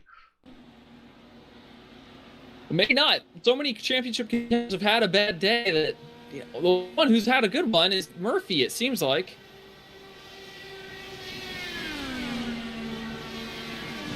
The yellow flag. Caution on the racetrack, the yellow. and there's the caution. And it is Dinsdale off of 2. He looked coming out of pit road after getting his fast repair.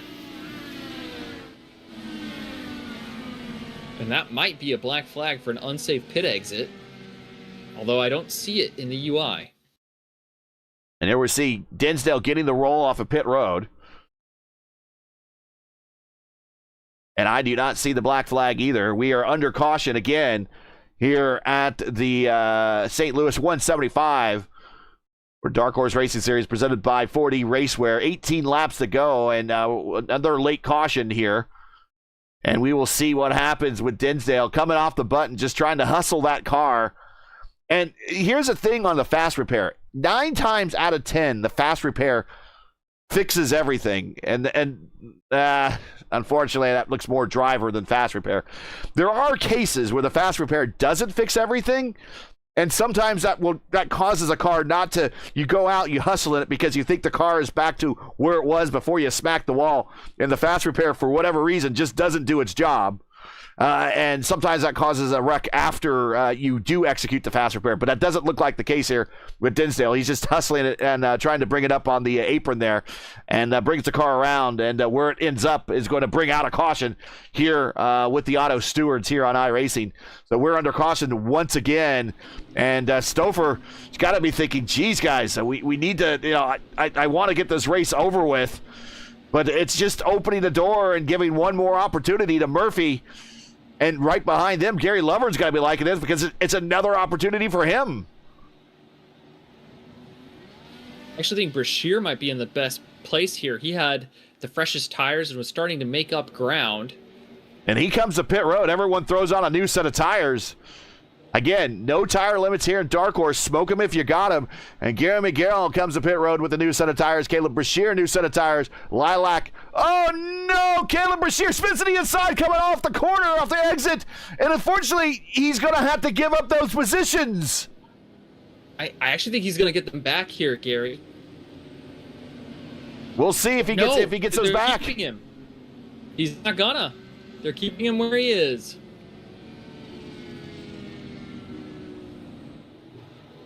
And he's coming to pit road right now. He might be throwing on another set of tires after that. Might as well at this point. Let's reset the field here with 17 coming to 16 to go. We'll go green next time by, I believe. Chris Stouffer. As we hear cars out there burning off some excess fuel.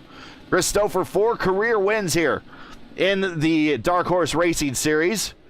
That puts him at, let's see, 1, 2, 3, 4, 5, 6, 7th, 8th all-time, and a tie with 8th all-time with Mark Cohn. He's looking for win number 5. That will bring him into a tie then for 7th all-time with Henry Bennett and Luis Gonzalez Nunez. Murphy, he's looking for his 4th career win. If he gets his win here, he will tie Chris Stouffer and Mark Cohn for 8th all-time. So there's your crossover, and he is your defending series champion. Remember, Mark won the championship a season ago, not winning a single race. Gary Lovern looking for another podium finish. These top three did not come to pit road. They could be sitting ducks with the older tires. Their tires are only 19 laps old, and we've done a lot of this under caution. First car off of pit road with new tires is Gary Miguel, that yellow car. Haisong is a lap down between the red car as we go back to green flag racing.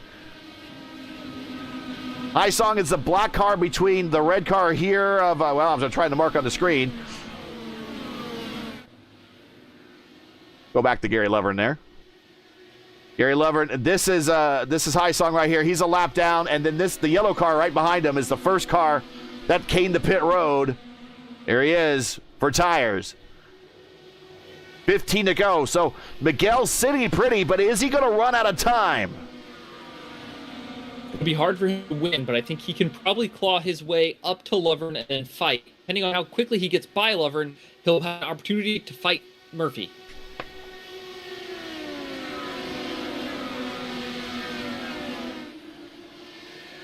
But yeah, like you said, all those laps done under yellow is really no wear and tear done. And the temps haven't really caught up because they've had so much time to cycle them to get cool under the yellow flag laps. Stouffer last one back in season 8, back at Auto Club Speedway. So it has been a little bit of a dry spell for Stouffer. Go ahead.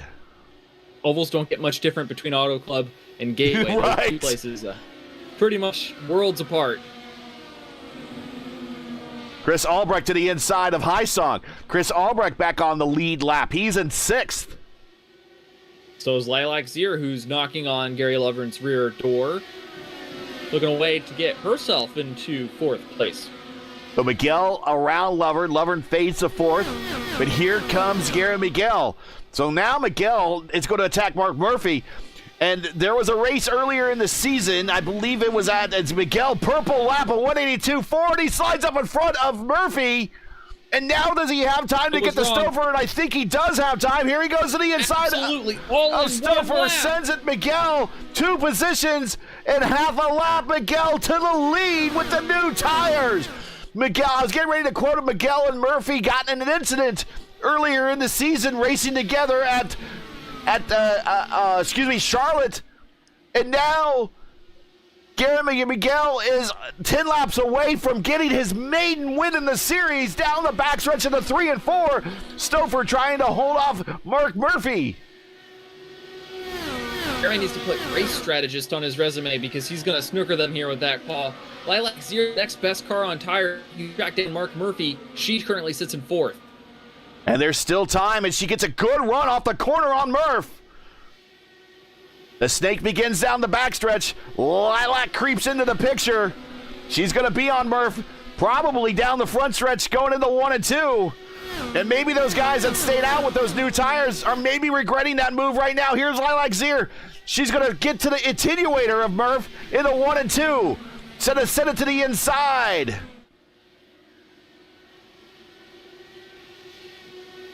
A little bit of pace on exit there. Stouffer ran the same line Zier did. That's what Murphy wants to see. Zier goes higher this time through the flat portion of the track. She's going to build a big run for the stretch.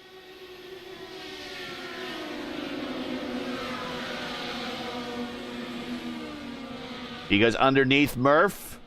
Not able to quite clear. Miguel out to 9/10 of a second lead, and he is just about ready to break the draft envelope. In fact, he has. He has. He's gone. He is gone. This is his race to lose now at this point. He does not want to see another one of these cautions coming off of turn 2 and turn 4. And it brings this field back together. He is pulling away. Stouffer needs one of those cautions. Meanwhile, Lilac Zier one more time reaches Murphy. Chris Albrecht reaches Lovern, sends it to the inside of Lovern for another position. Chris Albrecht, the Indianapolis winner from a season ago, clears him off the corner. Can't quite clear him on the straightaway.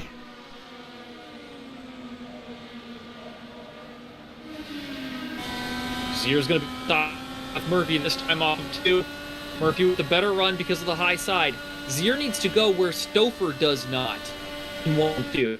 Looking like bottom here is going to work. Murphy shuts the door.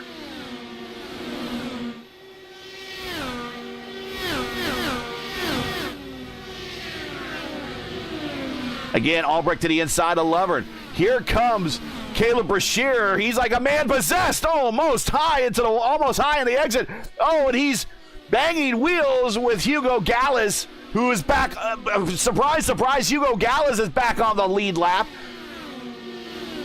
He's going to get some valuable points in this championship. 3 to go here at Gateway. Gary Miguel looking at his maiden win. The strategy might pay off for new tires late. 1.2 seconds over Chris Stouffer, one of the real veterans of the series. And this is going to be one happy podium winners interview if Miguel can get the win. 2 to go at the line, Clindy. I think time's running out for Zier. Zier's really got to figure out how to navigate 1 and 2 better. She looks to go higher than Murphy this time. Let's see what kind of run she can get down the back straightaway. Not enough to draw alongside. She's going to have 1 lap left to get it done. Off of 4. Gary Miguel started up front today. Started 4th. Rides first. And 1.25 miles to go for his first win in the Dark Horse Racing Series. White flag out. Cleanly through 1 and 2. Down the backstretch. Looking at his first win. Zier to the inside of Murph. Not going to be able to quite get there. Stouffer looks secure in second. Into 3 and 4 for the final time in the turn from home. Gary Miguel gets his first win in the Dark Horse Racing Series here at Gateway. Into the winner's circle. Welcome to the fraternity of winners, Gary Miguel. With gusto. Put an exclamation point at the end of that win. Guillermo went from 3rd to 1st in 1 lap on fresh rubber and showed them all who's boss.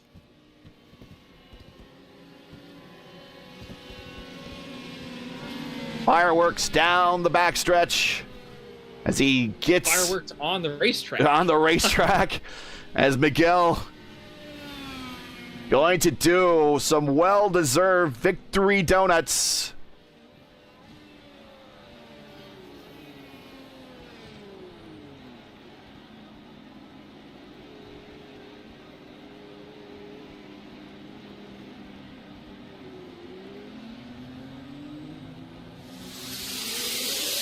Garrett stops at the start-finish line, picks up the flag, and he's going to do a solo victory lap, cool-down lap all by himself. Wave to the fans. Savor the moment, buddy. You can only have a first win one time. I got my first league win here. Miguel got his first league win here. That's the victory donuts off turn 2. Ironically, off of turn 2. Keep it out of the wall. Give me Miguel with the win. Chris Stouffer in second. Mark Murphy in third. This is really going to impact the way the points are going to shake out. Murph might be the points leader after all this. Lilac Zier in 4th. Caleb Brashear in 5th. Gary Lovern in 6th. Chris Albrecht 7th. Hugo Gallas 8th. Jomo in 9th. Jeff Hysong in 10th. I'm going to say your Luis Gonzalez Nunez driver of the race might be Caleb Brashear, making his first start in the series. He improves 4 spots and he had to overcome a lot, really, and more than one time in this race to bring that car home in the top 5, and he does. I'm just going to guess if Lewis is watching, that might be your Luis Gonzalez Nunez driver of the race. Going to the next page, Shane Dinsdale had a rough race, but he brings it home 11th. Peterson, not the race he was looking for in 12th. Indy Kirkenbauer, same way, 13th. Wags, definitely not the race he was looking for in 14th. AJ Hobson, 15th. Julian Altena, 16th. Charlie Teed, 17th. Clay Kirkenbauer, 18th. Yari Brubacher, JB in 19th. I believe that is our entire field. Good showing tonight.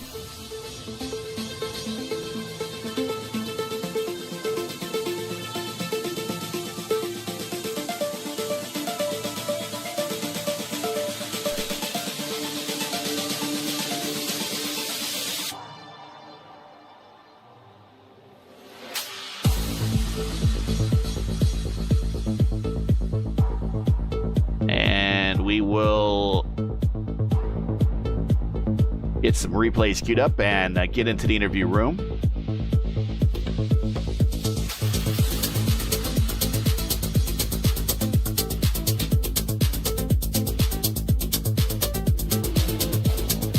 Ready to go whenever you are, Gary. Just let me know.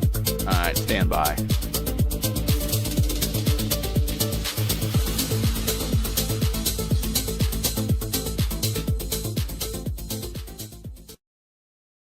All right, and we will kill the B-roll here and get into the interview room and bring in Mark Murphy, and he joins us right now. Mark Murphy, I would say congratulations. Probably not the finish you were looking for. Held strong all race long, kind of with the same handling issues. I've kind of cursed this car here with this setup off of turn 2. And in fact, at one point, we kind of saw you kind of back down the pace a little bit. We're not sure if you were starting to have handling issues and you were just trying to drive in the racetrack at that point in the race. But deciding to stay out in that last caution, not go for the tires, and the gamble didn't necessarily pay off.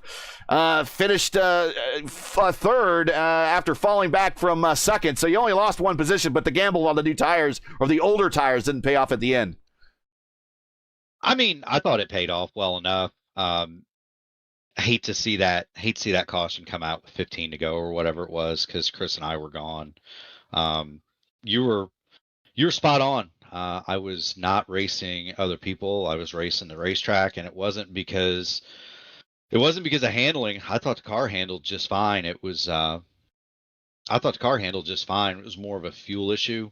The schedule that I was on, you needed to save a lap here and a lap there, and it's fairly easy to save a lap or two here at Gateway, but people at home might not know you don't have the advantage of fuel maps in this car like you do the IR18 in the sim. So you got to save it with your foot, and the only way you can do that is back it down. So that's what I was doing up there. I was trying to drive to a number, and I was hitting that number, and Caleb was fast and Stouffer was fast, and they wanted to go fast. So I was like, all right, you boys go on ahead. And then at the end, you gotta realize where you're at and what you're doing, and you gotta understand the it's the war, it's not the battle. And I knew Indy had trouble, and I knew Peterson had trouble, and of course Wags is in Discord with us, so we knew he had trouble. And so, all right, well, they're all going to finish outside the top 10. There is absolutely no way I'm going to race Stouffer here. I'm happy to finish second. And then I felt like with the way the tires were, they were good enough for 4 or 5 laps that the worst I was going to do was third. If somebody got up there and got past us, well, that's fine. I'll finish third. And that's where we wound up. So good night. Plenty of questions for Murph here, finishing third tonight. He is now the points leader.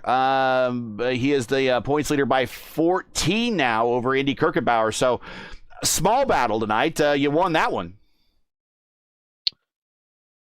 I mean, it's still a long deal yet to go. There's still 4 races. You got Texas, Pocono. I got Texas, Pocono, Homestead, and Indianapolis coming up. Indianapolis and Pocono, anything can happen. Texas is just about my favorite track, though, so I'm looking forward to that. Looking forward to Homestead too. Those are 2 tracks that you really have to manage your stuff and understand what the heck you're doing, and so I'm looking forward to those. And yeah, I mean, it had been nice to win. It'd been nice to run second, but I'm perfectly satisfied with third. I don't know if Clindy's there. Clindy, you got a question for Murph at all before we let him do his shout-outs? Absolutely, I did. You passed it to me and then asked a question. So I know. I kind of did a weird thing there because the points have been updated.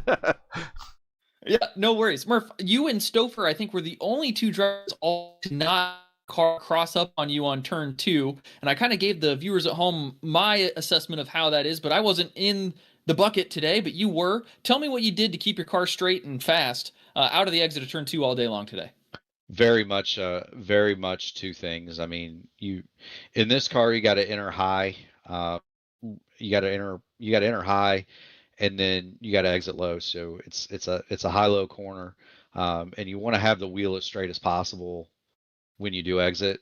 I realized in practice that if you had too much wheel in it coming off the corner, you were just going to knock the wall down. And I realized the bottom wasn't going to be preferred as much. And so, it's not like the modern car where you've got tools and so forth and you can play with them coming off the corner. And so you had to drive it. And if you went in high and got the car pointed low coming off and you had the wheel pretty straight, you didn't have to worry about spinning it out. The bad news was that wore out to right front pretty good, but trade-offs, right, Clindy? I'd rather have a wore out right front than be backward in the fence. So that's what we did. Big picture racing and puts you in the points lead. So congratulations. Third place gets you the ability to shout out anyone you'd like, friends, family, sponsors. The floor is all yours. Yeah, I mean everybody at Indy Alliance Racing, the Global Alliance. Always fun to race with you guys. I got to thank LC Motorsports, Mark Cohn, for helping us out. Black Magic Studios for the paint, admin box, race control at the touch of a button. Got to always thank those guys because they do a lot for us. Everybody at P1 Broadcasting for actually giving me a night where I can race. And so, Gary, thank you for the night off so I can race. It's fun. We're giving a pretty good ride. Got to shout out Jim Brooks, man.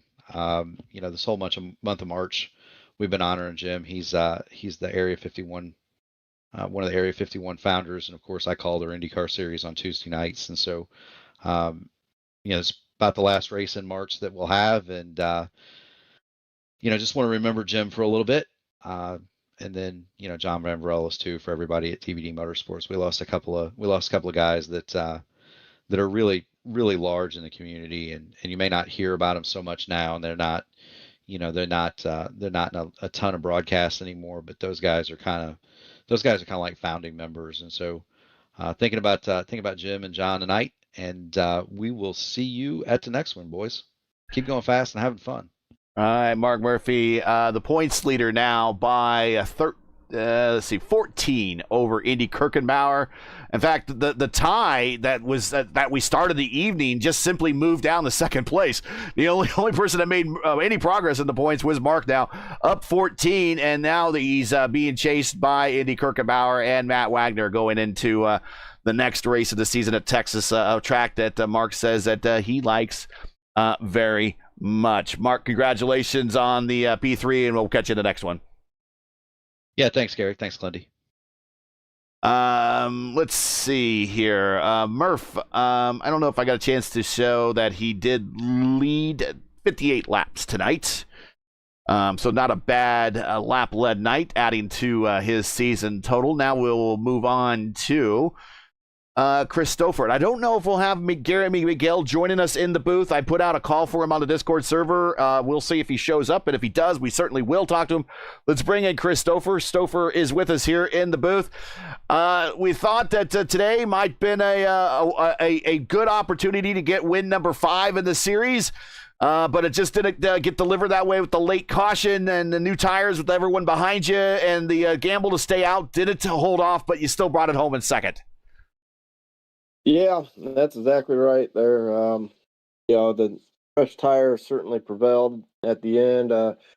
If we didn't get that second caution there, and at the end, and me and Mark really checked out from the field. So that's racing for you, and you make a call, you try to stick with it. Just couldn't hold them off.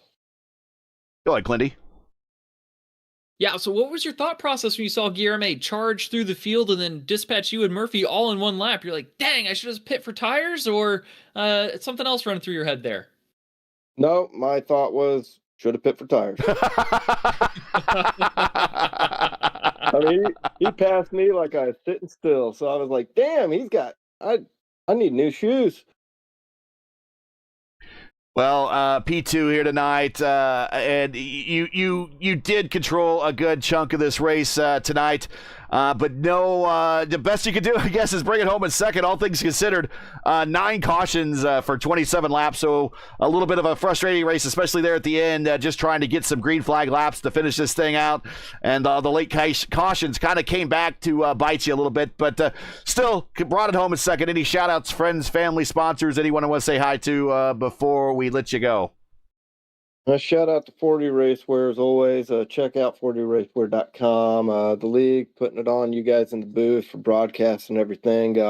Will say I screwed up qualifying and hit that old rumple strip in 3 and 4 and got the wall, so I had to do it the hard way and drive through the field. So, I shouldn't be too disappointed in second, but it was a fun night, and thank everybody for coming out and joining us. Well, we will see you when we get to the next round at Texas. Congratulations on the P2 tonight, and we'll we'll see whether, let's see, the points have been updated, and you are, I'll try to find your name here on the points. You are in 6th now. Still some time left to play. 54 behind the leader, so actually kind of closed the gap a little bit. It's just over a race worth of points that you're behind, so still some time, but we'll see at the next race when we get to Texas. Sounds good. Thank you. That is Chris Stouffer. Clindy, remarkable race. I don't think we're going to have Guillermo Miguel joining us in the booth. But if he does pop in here in the closing stages, we will certainly bring him in. But a remarkable race. Guillermo Miguel becomes the 24th different winner in Dark Horse Racing Series over 9 different seasons. That goes back to, let's see, when was the very first season of Dark Horse? Going on 10 years now. It started back in officially on record in 2020. The unofficial season 1 was, according to the admins, more of a for fun season. I guess the results really didn't start counting until season 2. But we look back at season 2 in 2020 and 24 different winners over the course of that time frame, over a pretty illustrious career of the only DW12 league that runs now on iRacing, and add a new winner to that fraternity. And then on top of that, it wasn't an easy one. He had to win it on a bit of a gamble to throw new tires on it, and then he had to beat 2 of the all-time greats here in this series. Chris Stouffer, one of the all-time top 10 in wins, and a former series champion, and Mark Murphy. Yeah, in order to be the best, you have to beat the best. And those 2 guys have more experience in this car than anyone else in the field, except for maybe Peterson and Haisong and Gary Lovren. I think those are the 5 most tenured and weathered veterans. Oh, and Matt Wagner, of course. So to race past them in the late stages of the race, even if it's a little bit of strategy, he had to be in position to be the first car on tires. He was, and away he went. Took it to the house. There you see his stat line for today. And he led 11 laps there towards the end to clinch the victory. And we will also bring up the final stats one more time. Normally we have an interview to run this through. And we will just accelerate the process here tonight. I thought we've had Guillermo Miguel in the interview room before.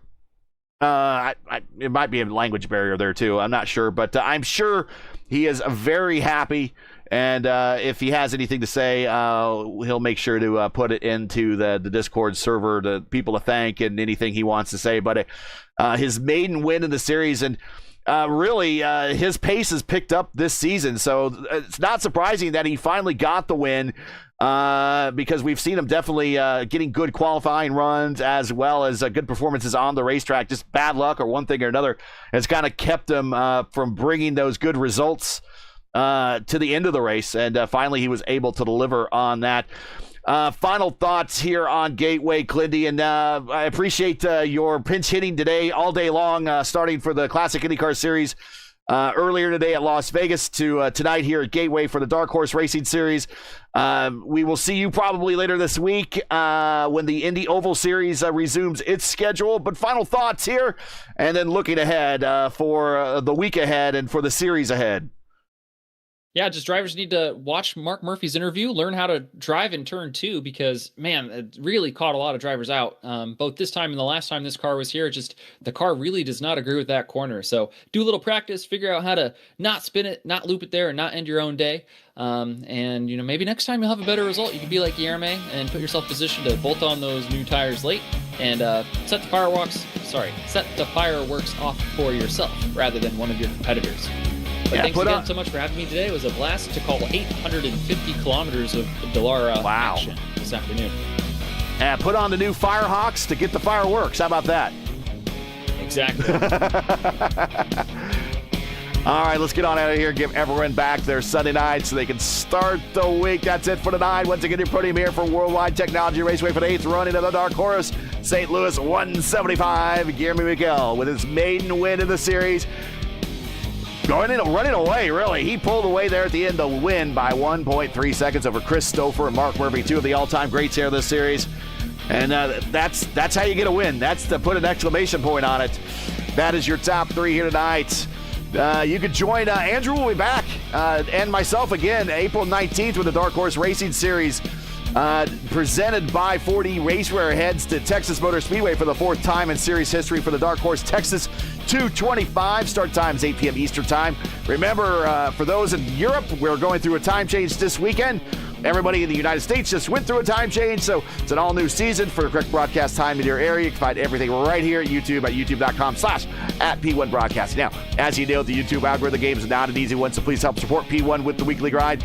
Leave a comment below. Let us know your thought on tonight's race. If you enjoyed tonight's coverage, support us by smashing like in the video. If you're new, click subscribe, and while you're at it, hit the bell for weekly reminders to miss out on more P1's other iRacing programming, including coming up this week, once again, a reminder of our upcoming programming. Let's talk about Tuesday night. Our Tuesday night, basically a triple header, but the second race is going to run side by side together. 8:15 will be the IndyCar Oval Series that we talked about at Pocono. And then at 9:30, we're going to do a side-by-side race, Area 51, their 2026 season, round 9 at Iowa. Mark Murphy will be in the booth for that, and then Jacob Collins will be in the booth for the Indy Next Oval Series at Oswego. There's a racetrack you don't see open wheelers at quite a bit. The Indy Next Series at Oswego. That is a Tuesday night triple header starting at 8:15, but race 2 and race 3 actually start at the same time at 9:30 p.m. Eastern Time. So open wheel racing, no matter how you like it, super speedways, big ovals, short ovals, whatever. It is on Tuesday night here on P1. Tonight's 8th running of the Dark Horse St. Louis 175 and the Dark Horse Racing Series presented by 4D Racewear. Check out 4D's made for sim racing line of gloves, shoes, and apparel. And now race awards and custom championship rigs for your own leagues. Visit them today at 4dracewear.com or click on the link in the description. Track cans for this race are provided by Whiplash Sim Cams. Get the most out of your iRacing experience with Whiplash Sim Cans. To learn more about Whiplash, like them on Facebook or follow on X and Instagram. Links are in the description for business inquiries to learn more about P1 and what we do. Like us on Facebook. You can follow us on X and Instagram. You can follow all of our social links on Linktree. You can check those out in the description too.